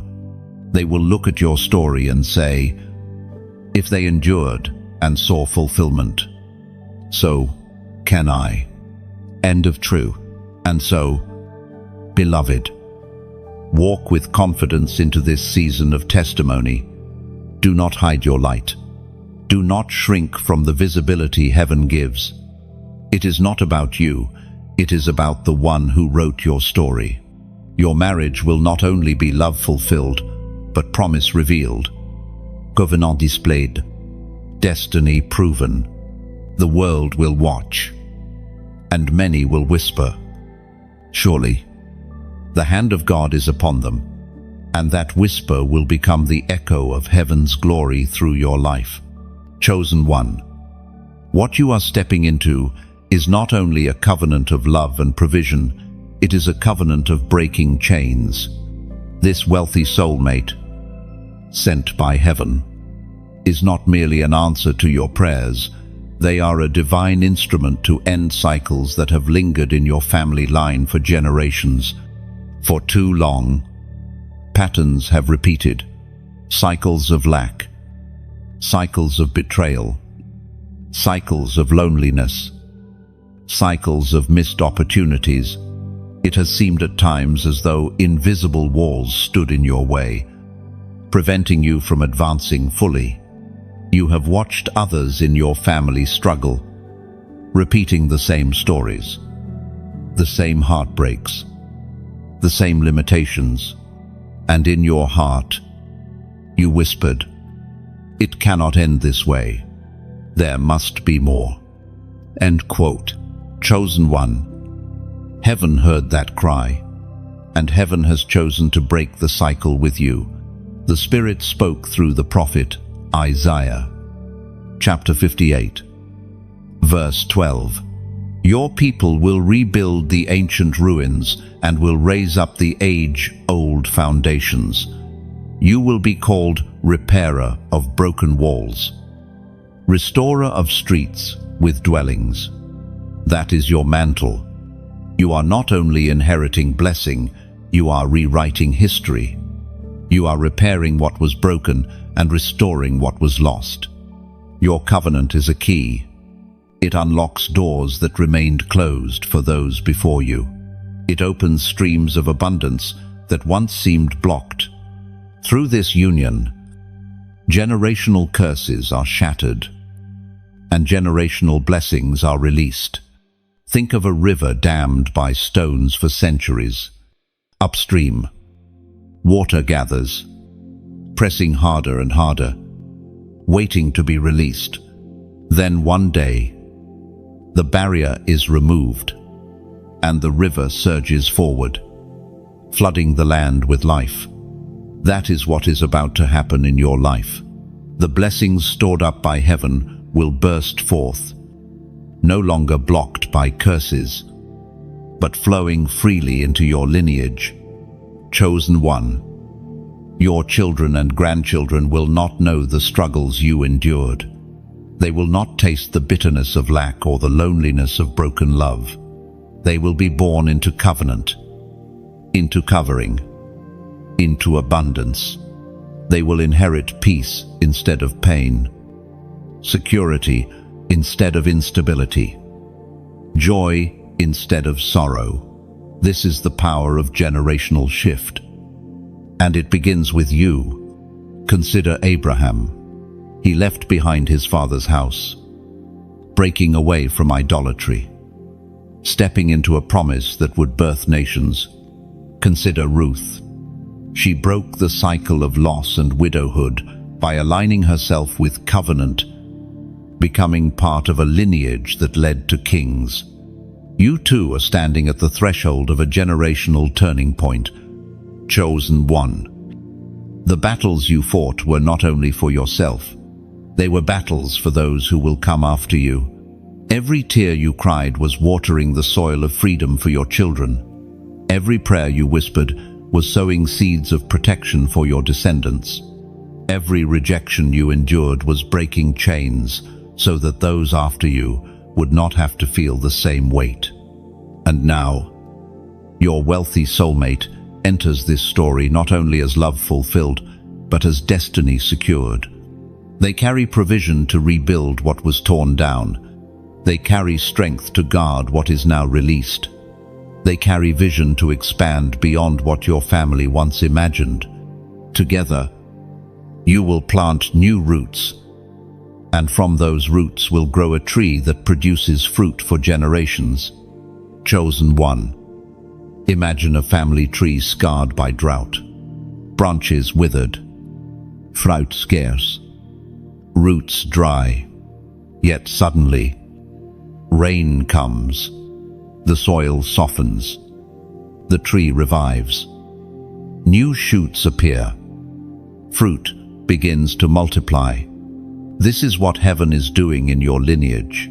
You are the one through whom the rain is falling. This breaking of cycles will not be quiet. It will be evident in how your household lives, in how your children thrive, in how your community is blessed through your abundance. Poverty will no longer mark your name. Loneliness will no longer define your story. Brokenness will no longer be your inheritance. The curse ends here. Beloved, there will be resistance. The enemy does not easily release ground he has held for generations. But do not fear. The covenant you are entering is sealed by heaven, guarded by angels, fueled by prayer. No weapon formed against it shall prosper. The fortress built by your union will be stronger than any chain that once bound your family. Chosen one. Picture a torch carried through darkness. For generations, the flame flickered low, sometimes nearly extinguished. Yet now, in your hands, the torch burns bright, and when you pass it to those after you, they will carry fire, not ashes. They will inherit light, not shadows. This is why your covenant matters so deeply.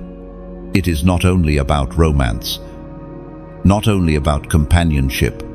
It is about transformation, about turning the tide of history, about breaking what was broken and building what was always meant to stand. And know this, your testimony will ripple outward beyond bloodlines. Others watching you, friends, neighbors, communities will see the breaking of curses in your life and find courage to believe for their own. They will witness abundance where there was once lack, covenant where there was once brokenness, love where there was once loneliness. And they will know that heaven still redeems. Chosen one. The story of your family is being rewritten. Where there were patterns of loss, there will now be legacy. Where there were cycles of rejection, there will now be roots of belonging. Where there were walls of limitation, there will now be gates of expansion. And it begins with your yes to covenant. So lift your head. Do not see yourself as merely surviving your past. See yourself as the chain breaker, the restorer, the repairer of ruins. See your soulmate not only as love fulfilled, but as a divine partner sent to establish new foundations. See your covenant not only as personal joy, but as generational transformation. Chosen one. The torch is in your hands. The curse ends with you. The blessing begins with you. And heaven watches with joy as you step into the story that will echo through generations. Chosen one. Heaven has a way of marking new seasons with undeniable signs. Just as rainbows were given to Noah after the flood, stars promised to Abraham under the night sky, and dreams guided Joseph in the darkness of prison, so too are you given markers to assure your spirit that what is unfolding is not coincidence, but covenant. The love that is approaching your life, the wealthy soulmate, sent to cover and provide, is not just romance. It is divine design, and heaven, in its mercy, has layered confirmation upon confirmation so that you will not doubt when the moment comes. You will recognize them not only by their words, not only by their provision, but by the undeniable stirring of your spirit that whispers, "This is the one written for me," and "Chosen one." When heaven weaves a story, it does so with threads that cannot be counterfeited. You will notice how perfectly timed encounters unfold, how conversations carry echoes of your prayers, how even their flaws do not push you away, but make you see the fingerprints of God's design. What once felt forced with others will feel effortless with them. You will not need to beg for attention or prove your worth. Their eyes will see you. Their heart will know you. And your soul will recognize what it has been waiting for all along. Think of a lock and a key, each shaped separately, yet made for each other from the beginning. Alone, the lock remains unopened, the key unused. But when they meet, purpose is fulfilled instantly, without struggle. That is how this covenant will feel. Your spirit has been the lock, waiting through seasons of longing. Your soulmate carries the key, crafted in heaven's forge to fit only you. When the moment comes, there will be no mistaking it. You will feel doors inside you swing open, releasing peace, joy, and destiny in a way you never knew was possible. And this certainty will not come only from emotion, but from the peace of God resting on your union. In the past, your heart may have raced with infatuation, but your soul trembled with unrest. This time it will be different. Their presence will feel like still waters after storms, like shade in the heat of the day, like a voice calling you home. No matter what questions others may ask, you will know in the depths of your being, this love is not coincidence, it is covenant, sealed by the hand of the one who chose you, as was declared in the book of Revelation, chapter 21, verse 5. He who was seated on the throne said, "I am making everything new. This is not the patching up of old fragments, but the creation of something holy and fresh. The covenant being written over you now is unlike anything that has come before." Chosen one. Think of a barren field through a long winter. Snow covered it. Wind swept across it, and no green broke through the soil. Yet hidden under the frost, seeds were waiting. And when the season changed, life erupted where death seemed permanent. That is your story. What seemed lifeless is about to bloom, and what seemed gone is about to be restored. Your wealthy soulmate is part of this bloom. They are the spring after your winter, the rain after your drought, the builder after your ruins. They carry not only affection, but also abundance. Not only tenderness, but also provision. They are proof that heaven has not forgotten you, that promises delayed are not promises denied. This covenant is not only for your heart, but for your destiny. It will heal what was wounded, restore what was broken, and build what was abandoned. You will find yourself walking in joy without fear, in love without compromise, in abundance without lack.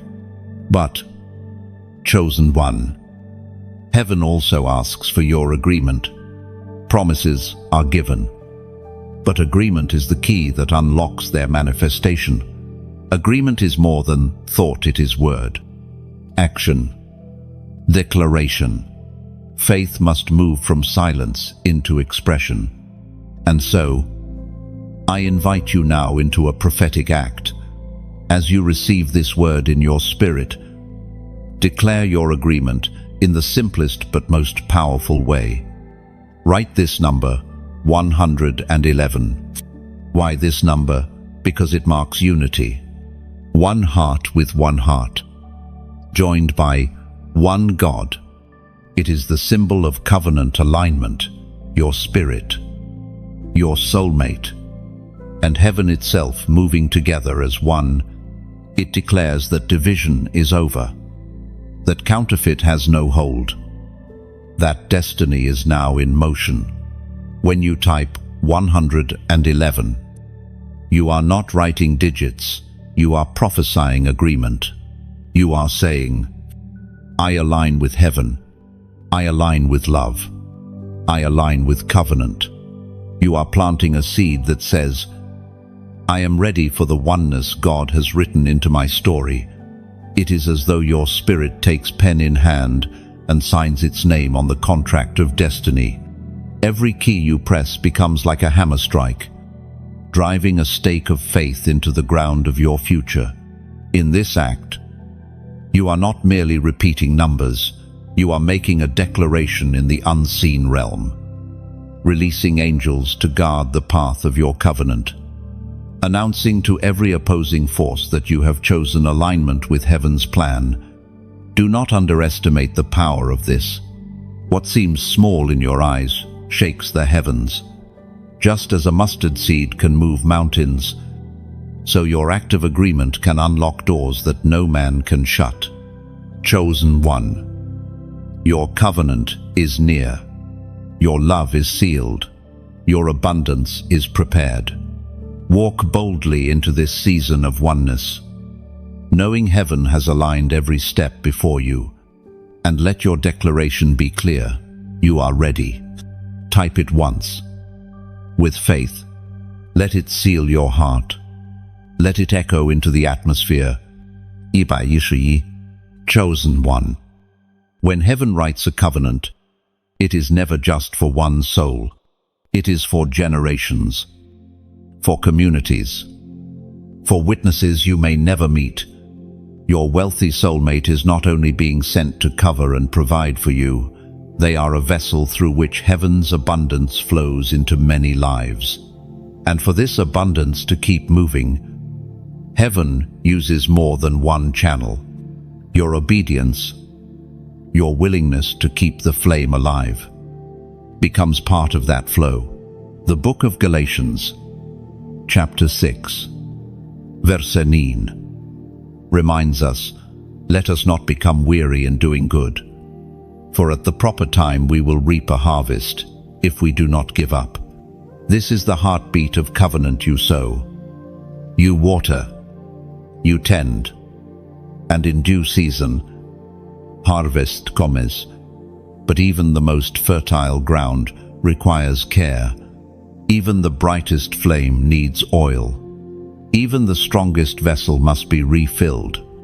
Think of a lamp set on a table. It shines, yes, but without oil, its flame will wither. That lamp is like this message, this voice, this stream of words pouring into your life.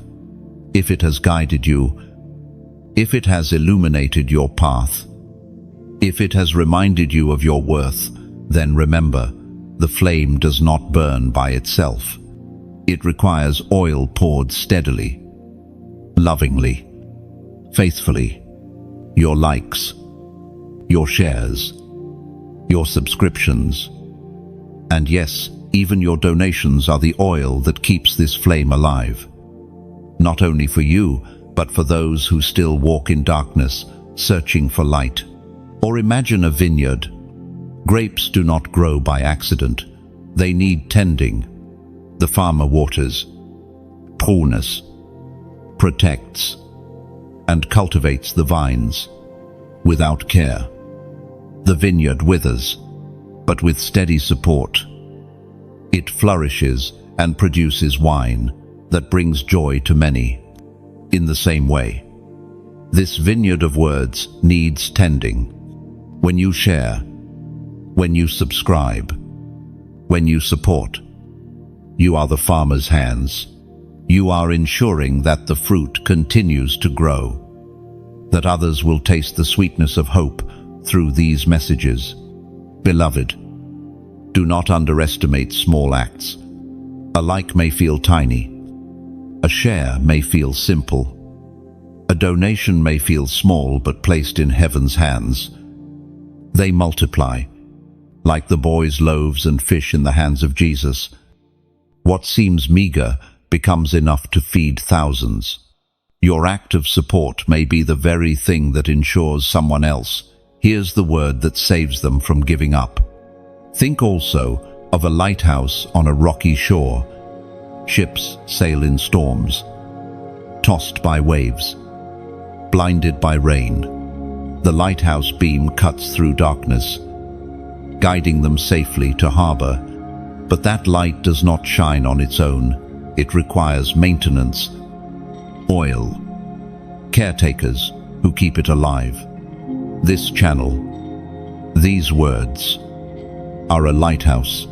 If you have been guided, if you have felt rescued from despair, then you already know its worth.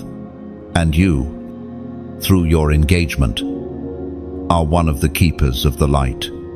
Chosen one. This is not about obligation, it is about legacy. Every seed you sow, every act of support you give, becomes part of the story heaven is writing. And your story is bigger than you know. You are not only receiving covenant, you are helping to birth it in others. Your soulmate is coming with provision for your house. But you, too, are called to provision in spirit to ensure the light of truth continues shining for all. Think of a river. One stream alone may dry in drought. But when streams join, the river becomes unstoppable. Every like, every share, every subscription, every donation is another stream joining the flow, making the current stronger, deeper, wider, carrying life to distant places. You may never see the end of that river, but heaven sees every drop you pour into it. Beloved, I say this with a heart of gratitude. If these words have nourished you, if they have spoken to your soul, if they have reminded you of your worth, then do not let the flow stop with you. Share the bread you've received.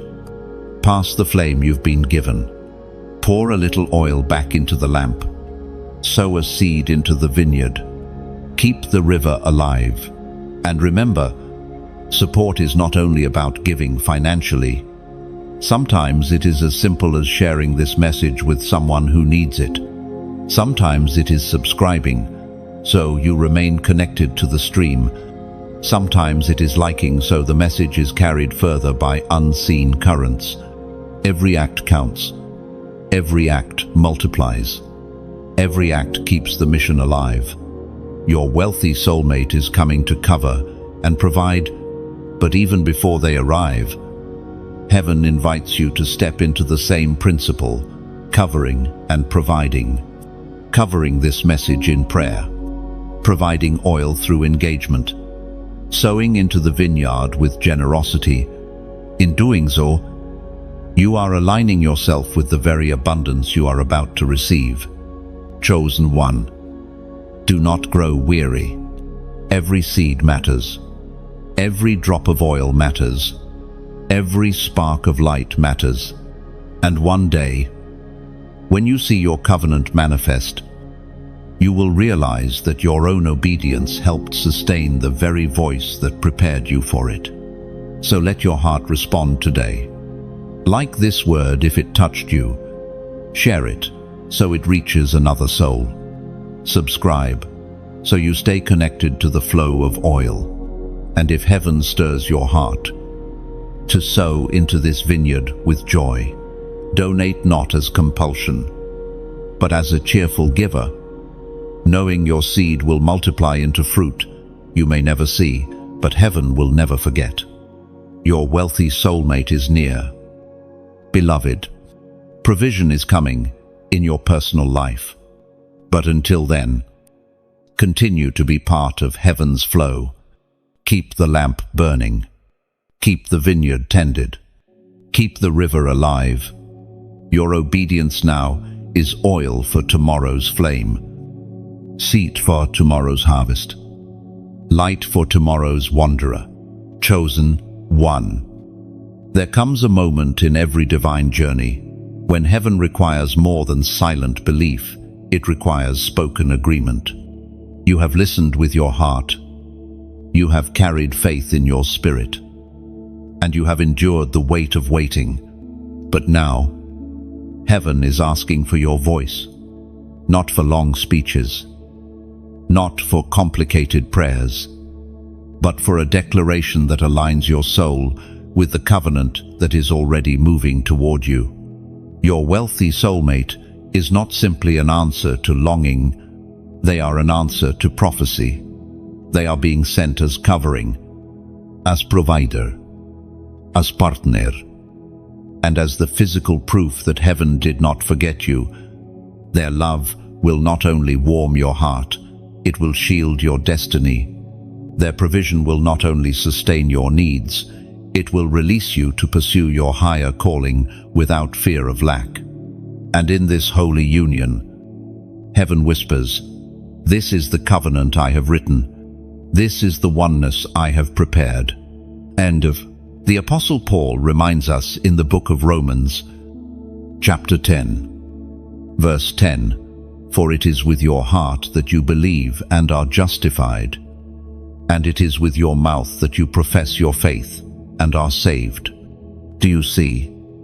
Beloved, belief begins in the hidden place of the heart, but declaration seals it in the open. Heaven waits not only for inward faith, but for outward confession. It is your words that turn invisible faith into undeniable reality. Words, chosen one, are not small, they are seeds. With words, God spoke the universe into being.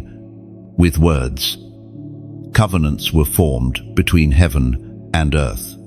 With words, battles were won or lost. When you speak, you are not just filling the air with sound, you are shaping the unseen. You are planting declarations that heaven waters until they bear fruit. Imagine a key inserted into a lock. The key itself is your faith, shaped perfectly by what you believe. But unless the key turns, the door does not open. Your words are the turning of that key. They activate what faith has already been formed to do. Without words, doors remain shut. With words, promises swing wide. Or think of a trumpet in ancient battle. The army may stand ready, weapons in hand, courage in their hearts. But until the trumpet sounds, no movement begins. The trumpet's call releases them into action. In the same way, your words are a trumpet. They call promises into action. They release angels to move on your behalf. They silence the enemy's whispers of doubt. Chosen one, your soulmate has prayed for you. Perhaps they did not know your face, your name, your story, but they prayed. They asked heaven for someone faithful, for someone true, for someone chosen, and heaven, in its perfect timing, has been preparing both of you. You have walked your road of waiting, they have walked theirs. And now, heaven is ready to bring your paths together. What remains? Your agreement. But hear me clearly. Agreement does not need to be complicated. It does not require eloquence. Heaven does not measure your grammar, it measures your faith. Even the simplest declaration, born of conviction, carries more weight than the grandest words spoken without belief. And so, Chosen one. Here is the declaration I invite you to make. I choose covenant. End of 3 words. Yet they resound in eternity. When you write them, when you say them, you are not just interacting, you are proclaiming alignment. You are declaring, I choose what heaven has prepared for me. I choose the real over the counterfeit. I choose to step into destiny, into union, into covering. Engine, do not underestimate this act. When you type, I choose covenant, you are planting your standard in the spirit. As a warrior claims ground for his king, you are breaking agreement with delay, fear, compromise, and counterfeit. You are announcing to heaven and to earth, I am ready to receive the one ordained for me. Think of a farmer pressing a seed into soil, small, hidden, easily overlooked. Yet within it lies harvest trees, fright, shade, nourishment. That is what your declaration is, a seed of faith, planted in the soil of heaven. In time, it will bear fruit in your life. Or picture a torch in the dark, alone. You may hold only a spark, but when spoken words of faith leave your lips, that spark bursts into flame, lighting the way not only for you, but for others who watch and follow. Your declaration, simple as it seems, is fire in the unseen realm, and you are not alone in declaring this. Across nations, across languages, across cultures, other chosen ones are declaring the same. Each comment, each word spoken, is another flame added to the fire, another trumpet sounding victory. Together, these declarations form a chorus heaven cannot ignore. The angels move at the sound of faith multiplied. Beloved, your wealthy soulmate is near. Every delay, every heartbreak, every lonely night was shaping you, preparing you, making you ready. Soon, what you carried only in hope will stand before you in flesh and blood. And today, your words are the final act of alignment. So do not hesitate. Do not shrink back in silence. Step boldly into agreement. Write it. Say it. Declare it. I choose covenant. Feel the shift in your spirit as you do. Feel the fear lose its grip. The doubt fade. The peace of heaven settle on you. This is not just interaction, it is intercession. It is not just a comment, it is covenant. Chosen one. Never forget. The worlds you walk in tomorrow are shaped by the words you speak today. And today, you have the chance to shape a tomorrow filled with love, covering, and provision. Take the step. Speak the word. Choose covenant. For heaven has already chosen you. Chosen one. When heaven brings two lives together in covenant, the union is not meant to remain stagnant. It is meant to grow, to expand, to multiply. Your wealthy soulmate is not only coming to cover and provide for you in the present moment, but to join with you in creating a legacy that will outlive both of you. What God is writing into your story is bigger than your emotions, bigger than your household, bigger even than your lifetime. It is about establishing something that future generations will inherit, a testimony they will build upon. The prophet reminds us in the book of Isaiah, chapter 61, verse 9, their descendants will be known among the nations and their offspring among the peoples. All who see them will acknowledge that they are a people the Lord has blessed. This verse is not distant history, it It is the prophecy being written over your covenant. The union you are stepping into is a seed from which branches will grow, bearing fruit for generations. Chosen one. Legacy is not just wealth, though wealth will be part of it. Legacy is vision passed down, values instilled, faith preserved. Your covenant will give birth to a generation that walks differently, prays differently, dreams differently. Where you and your family once faced cycles of lack or brokenness, your descendants will inherit security, honor, and abundance. They will walk paths paved by your obedience.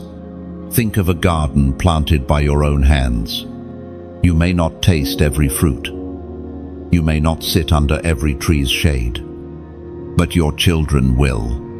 Their children will. And they will bless your name because you planted when others neglected. You watered when others abandoned. You endured when others gave up. Your covenant with your soulmate is the planting of this garden. Together you will sow seeds of provision, of faith, of love, that generations will harvest long after you are gone. Legacy is not only material, it is spiritual. The prayers you and your soulmate pray will echo long after your voices fall silent. The words you speak in faith will linger in the atmosphere, creating protection and favor for your descendants. The example you set in love and faithfulness will become a blueprint for those who come after. They will not need to search in confusion for what a godly covenant looks like. They will point to you and say, "This is how it is done." End of charm. Beloved, understand this. You are not only preparing to receive love, you are preparing to build lineage. Heaven is not sending you a soulmate for comfort alone, but for construction, for the building of a house, both physical and spiritual, that will stand as a testimony of God's goodness. Consider Abraham. His covenant was not only about one promised son, it was about generations that would be as numerous as the stars. Consider David. His kingship was not only for his lifetime, it was a throne that continued through his descendants, culminating in the Messiah himself. Your covenant, too, carries generational weight. It is not small. It is not shallow. It is not temporary. It is eternal in its impact. Chosen one. Your wealthy soulmate will bring more than provision of resources. They will bring vision for building. Together, you will not only enjoy abundance, but steward it wisely. You will lay foundations, create opportunities, invest in futures. You will build in such a way that others benefit, that your descendants find doors already open because of your obedience. Think of a river redirected by careful hands. Once it flowed aimlessly, flooding here, drying there. But when guided, it nourishes fields, feeds communities, sustains life. In the same way, the abundance your soulmate carries, when joined with your obedience, will not be scattered aimlessly. It will be directed toward legacy, toward structures and systems that bless not only your children, but the children of others. And legacy is not always built in grand gestures. Sometimes it is in the small daily choices, choosing faith over fear, forgiveness over bitterness, discipline over laziness. These habits, modeled in your covenant, will shape the lives of those who watch. Your children will not only inherit wealth but wisdom. They will not only inherit provision but patterns of faithfulness. Beloved, let your heart grasp the weight of this. You are not merely waiting for romance, you are waiting for a partner in legacy. And when they arrive, you will know, because their vision will stretch beyond the present. They will not only speak of love for you, but love for the generations you will build together. They will not only talk of covering your needs, but of creating structures that last. They will not only dream of joy for today, but of destiny secured for tomorrow. Chosen one. The covenant heaven is preparing for you is one that will ripple outward endlessly. People who never meet you will feel the impact of your obedience. Children you will never hold will walk in blessings you prayed into existence. Nations you never traveled to will be touched by seeds you sow in faith. This is the power of legacy. And so, prepare yourself. Do not only ready your heart for affection, ready your mind for stewardship, ready your spirit for vision, ready your hands for building. The love story heaven is writing for you is not small. It is holy, generational, eternal, beloved. Walk with this awareness. When you say yes to your soulmate, you are not only saying yes to a partner, you are saying yes to a mission. You are saying yes to being the root of a tree that will provide fruit, shade, and stability for generations. You are saying yes to being the one who breaks curses and establishes blessings. You are saying yes to legacy, and heaven rejoices. For this is why you were chosen, not just to survive your season, but to plant for the seasons to come, not just to find joy in love, but to multiply it, not just to receive abundance, but to establish it. You are chosen not only for covenant, but for legacy. Chosen one. There is a sacred truth you must carry into the covenant that is forming. True love is also spiritual warfare. Your wealthy soulmate is not being sent only to bring joy, abundance, and peace, but also to stand beside you in battle. For every covenant written by heaven is resisted by hell. The enemy does not fight what is counterfeit, he fights what is real. And the union God is preparing for you is real, powerful, unstoppable. So do not be surprised when opposition rises. The ancient words recorded in Ephesians chapter 6, verse 12 declare, "For our struggle is not against flesh and blood, but against the rulers, against the authorities, against the powers of this dark world, and against the spiritual forces of evil in the heavenly realms." Beloved, this is why your journey has felt so intense. You were never just fighting loneliness, you were fighting forces that feared what your covenant would release. Chosen one, understand this. When you join with your ordained soulmate, you do not only form a couple, you form an army. Your love is a weapon, your unity a shield, your prayers a fortress. Alone, you were strong, but together you will be unstoppable.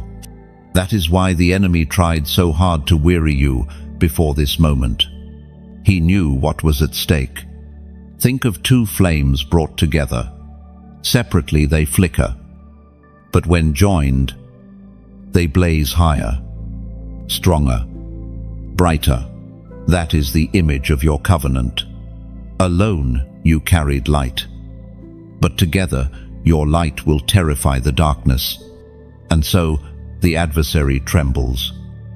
For he knows your marriage will not only bless you, but also destroy works of darkness, setting others free. Beloved, this is why counterfeit relationships came against you. They were distractions, designed to keep you from alignment. They drained your strength, clouded your vision, and left you questioning whether covenant was even possible. But heaven preserved you. Heaven kept you. Heaven whispered through the pain, "Wait. Do not settle. The real one is coming."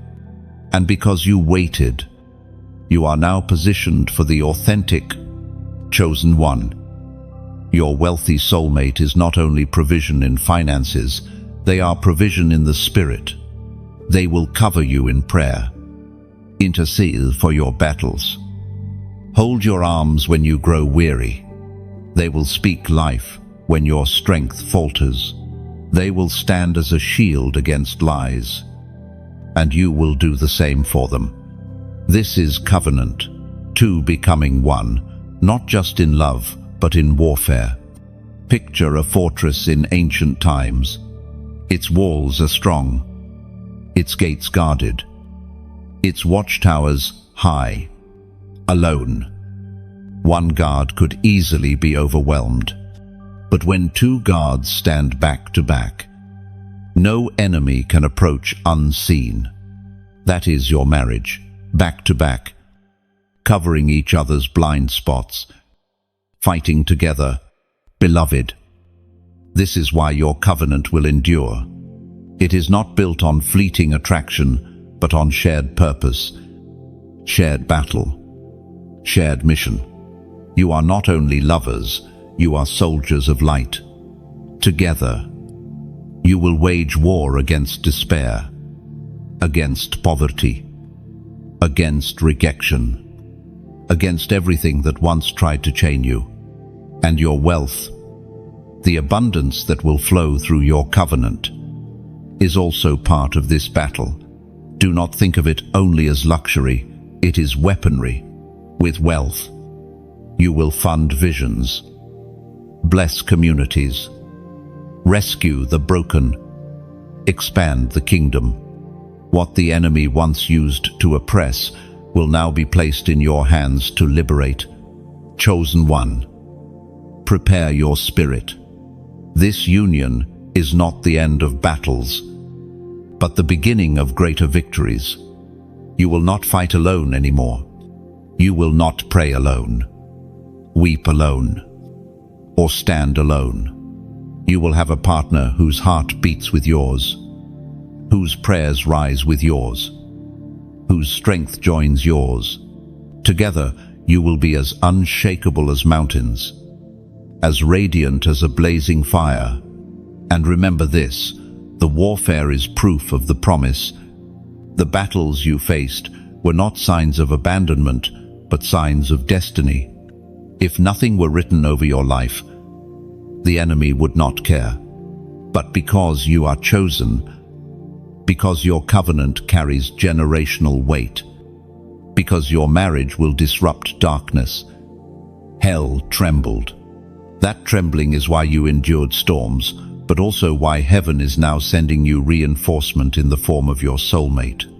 Chosen one, take courage. Do not fear the opposition, for greater is he who is within you than he who is in the world. Your covenant will not crumble under pressure, it will grow stronger. Your love will not fade in storms, it will burn brighter. Every test you endured in your waiting was training for the battles you will now fight and win together. Think of a lion and lioness in the wild. Alone, they are strong, but together they are unmatched. They hunt as one, defend as one, rule as one. That is the image of your covenant royalty in unity, ferocity in love, unstoppable in mission. Beloved, the time of isolation is over. The time of bearing every battle alone is finished. You are stepping into a season where you will finally know what it means to be covered, to be supported, to be fought for. Your wealthy soulmate is not coming to rescue you from weakness, but to join you in strength. And together, you will build something indestructible, a fortress of love, a legacy of abundance, a testimony of faith, a covenant that shines like a beacon to others, still wandering in darkness. You will prove by your lives that love ordained by heaven is unbreakable. that two walking as one can stand against any force, and that covenant forged in prayer cannot be shaken. Chosen one, hold fast to this truth. You are not just entering marriage, you are entering mission. You are not just gaining a partner, you are gaining a warrior. You are not just stepping into love, you are stepping into victory. And the battles ahead will not destroy you, they will crown you. Chosen one. As the covenant draws nearer, heaven wants you to understand something crucial.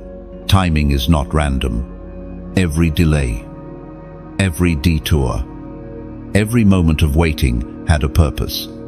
Your wealthy soulmate could not have entered your life too soon, for you would not have been ready. They could not have arrived too late, for God does not miss his appointed seasons. The meeting of your destinies is set on a clock that no human hand can alter. The ancient words recorded in Ecclesiastes, chapter 3, verse 1 proclaim, "There is a time for everything, and a season for every activity under the heavens." Beloved, your heart longed for covenant before, and you wondered why heaven seemed silent.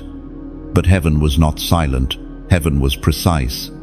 Seeds must be planted in the right soil and at the right time, or they will wither. The same is true of love. Chosen one. Reflect for a moment on the seasons you have already walked through. There were times when you thought the waiting was punishment, but in truth, it was preparation. There were times you thought rejection was cruelty, but it was protection. There were times you thought delays were wasted, years, but they were years in which heaven was shaping you. Every unanswered prayer, every unfulfilled longing was aligning you for this covenant. Imagine a sculptor at work. The stone does not understand the hammer, the chisel, the scraping away of its rough edges. To the stone, it may feel like breaking, but to the sculptor, it is shaping. And when the final form emerges, beauty explains the pain. Chosen one, you are that stone. Heaven has been chiseling, shaping, smoothing, and now the time has come for the unveiling. Beloved, this covenant is not an accident, it is an appointment. Your soulmate's path has been as carefully guided as yours. The struggles they faced were not random either. Their delays mirrored your delays. Their pain prepared them just as yours prepared you. You were being refined on parallel roads, and now those roads converge. Timing was not neglect, it was orchestration. Think of the stars. Alone, they shine, but when aligned, they form constellations that guide sailors through oceans. Your life and your soulmate's life are two stars. Alone you shone in the night, but when heaven aligns you, you will become a constellation that guides others. This alignment requires perfect timing, too early or too late. And the constellation cannot be seen, but in the right moment, it becomes undeniable. Chosen one. The beauty of God's timing is that it redeems everything. What you thought was wasted will be restored. What you thought was lost will be given back. Time itself is not an enemy in the hands of God, it is a servant. It bends, stretches, and bows to his plan. Your years of waiting have not been stolen, they have been stored. And now, heaven is about to pour them out in the form of restoration, joy, and abundance.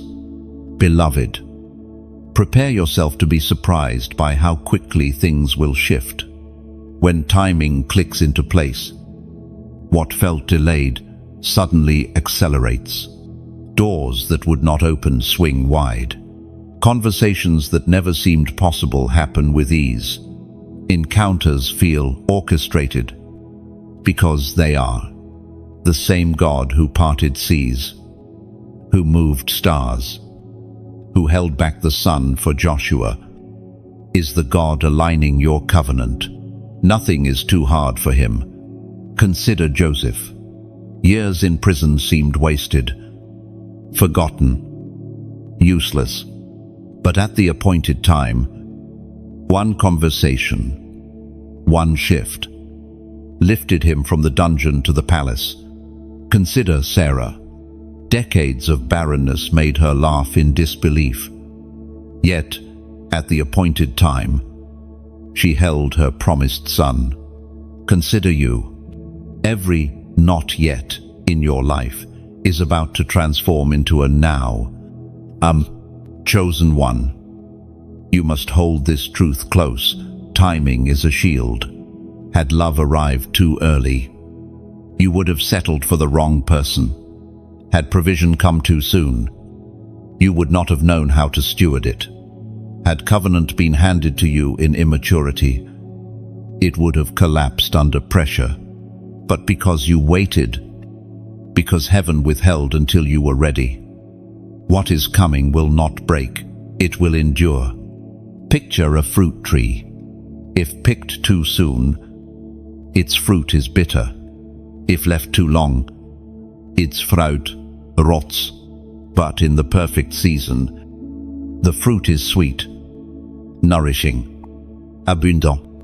Your covenant is fruit, ripened by heaven's calendar, neither premature nor delayed, but perfectly timed for your life, your calling, your destiny. Beloved, let this bring peace to your heart. You do not need to fear missing what God has appointed. You cannot be too late for your own story. You cannot miss what heaven has written. You may stumble. You may wander. You may question, but the author of time will not let you arrive outside of his plan. The meeting is marked. The covenant is sealed. The timing is perfect. Chosen one. Soon you will look back and see the golden thread that ran through your waiting. You will realize that every delay carried purpose, that every rejection carried mercy, that every tear was watering the soil of destiny, and you will bless the timing you once cursed. Hold this hope. You are not only stepping into love, but into the fullness of God's timing.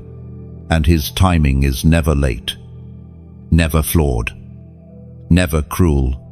It is always good, always precise, always for your glory and his. Chosen one, trust the season you are in. The waiting is nearly over. The appointed time is at hand. Soon, you will no longer wait for covenant, you will walk in it. And the timing, though mysterious now, will make perfect sense then. Chosen one, you have walked with me through valleys and mountaintops in this journey of words. You have faced the weight of waiting, endured the silence of nights, and survived the storms that tried to break you. Yet here you are, still standing, still listening, still chosen. And now, as we arrive at this final turning, heaven speaks with clarity. Your covenant is certain, your destiny is secure, and your wealthy soulmate is nearer than you ever imagined. The Book of Habakkuk, chapter 2, verse 3, declares, "For the revelation awaits an appointed time. It speaks of the end and will not prove false. Though it linger, wait for it. It will certainly come and will not delay." Beloved, this word was written for you.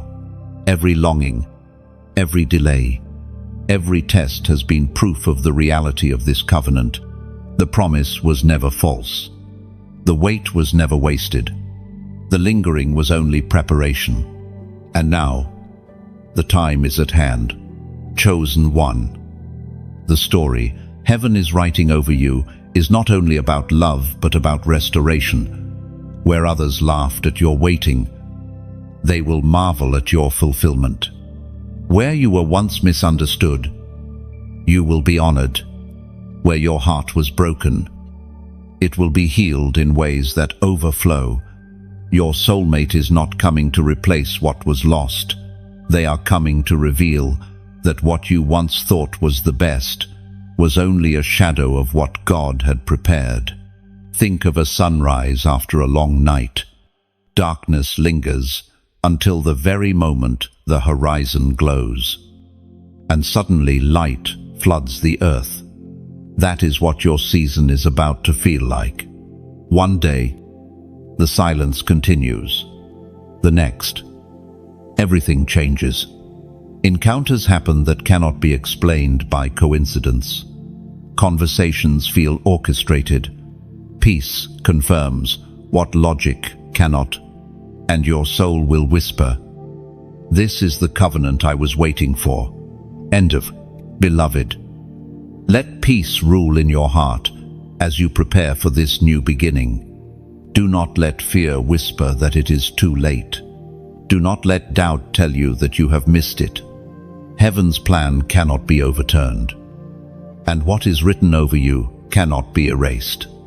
You are stepping into the very story you were created for. Chosen one. Look back for a moment. Do you see the strength you have gained?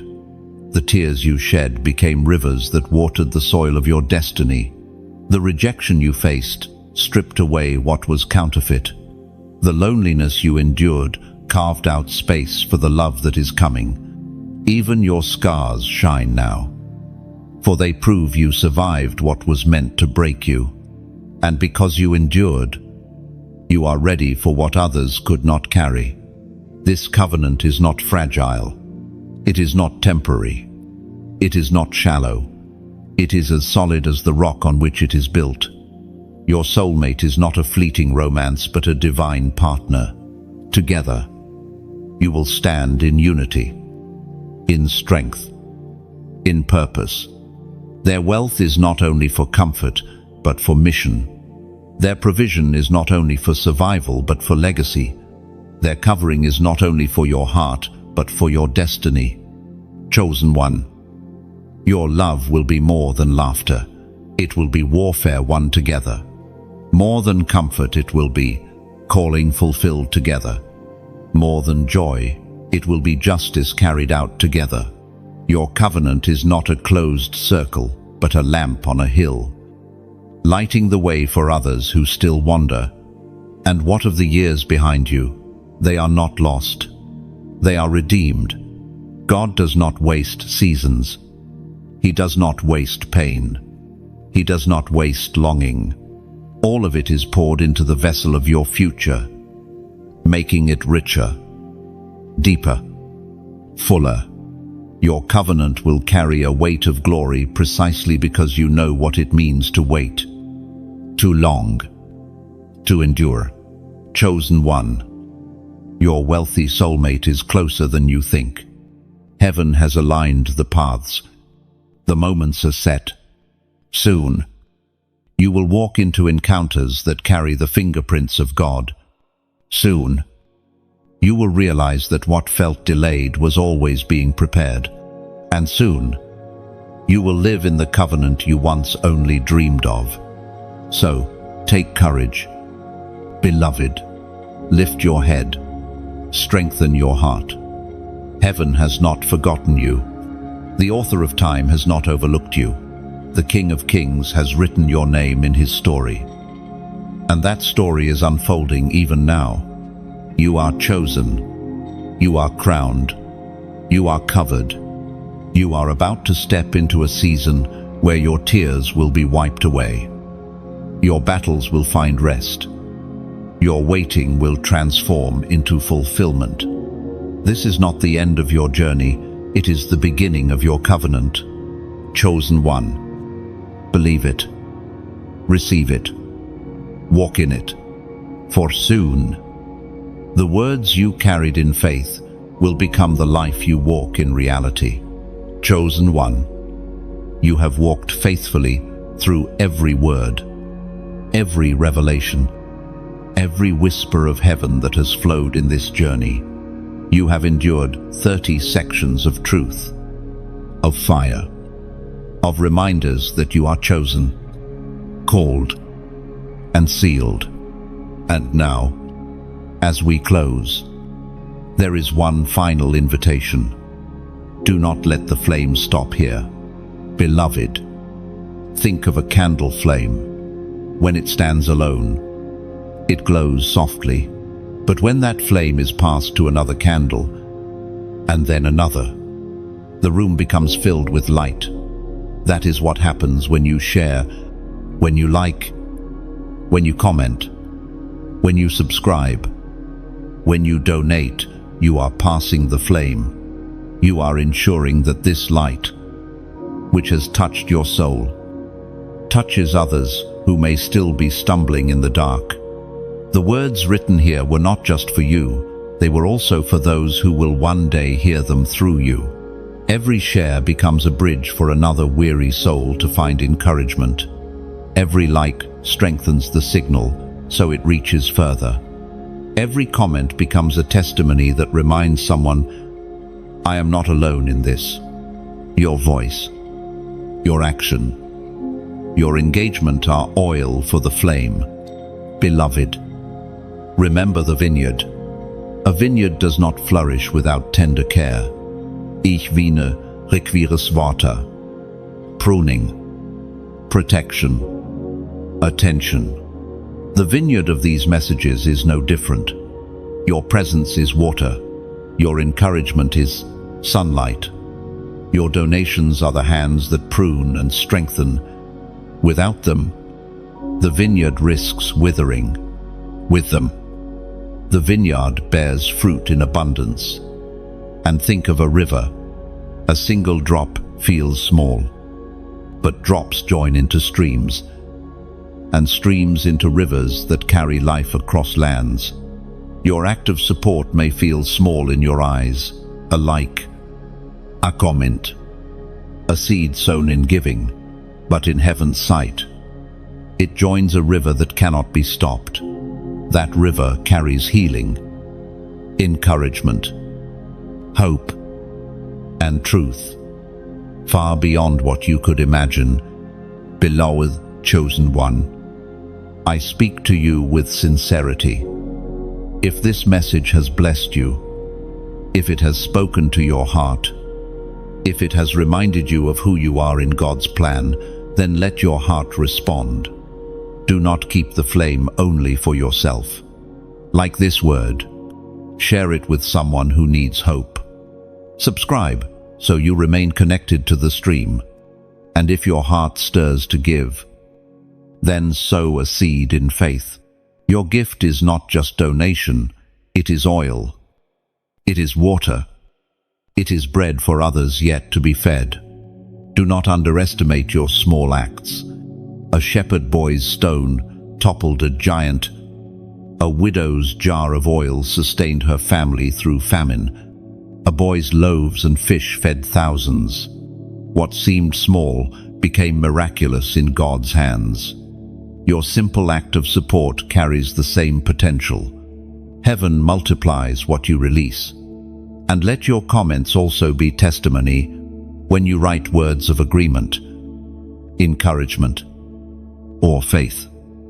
They become markers for others who will read and realize they are not alone. Your testimony becomes their anchor. Your voice becomes their confirmation. Together, the community of the chosen grows stronger, brighter, louder. So, I ask from the depths of gratitude, keep the flame alive. Do not let it end with you. Like, share, comment, subscribe, and give as your spirit leads. This is not transaction, it is partnership. This is not compulsion, it is covenant. Together we are tending the vineyard, keeping the lamp burning, feeding the hungry, guiding the lost. Chosen one, you are part of something greater. You are not just a listener, you are a torchbearer. Carry this flame forward. Let your support be the oil that keeps it burning until every chosen one hears, until every weary heart is strengthened, until every soul finds its way back to covenant. Beloved, thank you for walking this journey. May your engagement, your generosity, your faith echo in eternity. The best is yet to come. Keep the flame alive.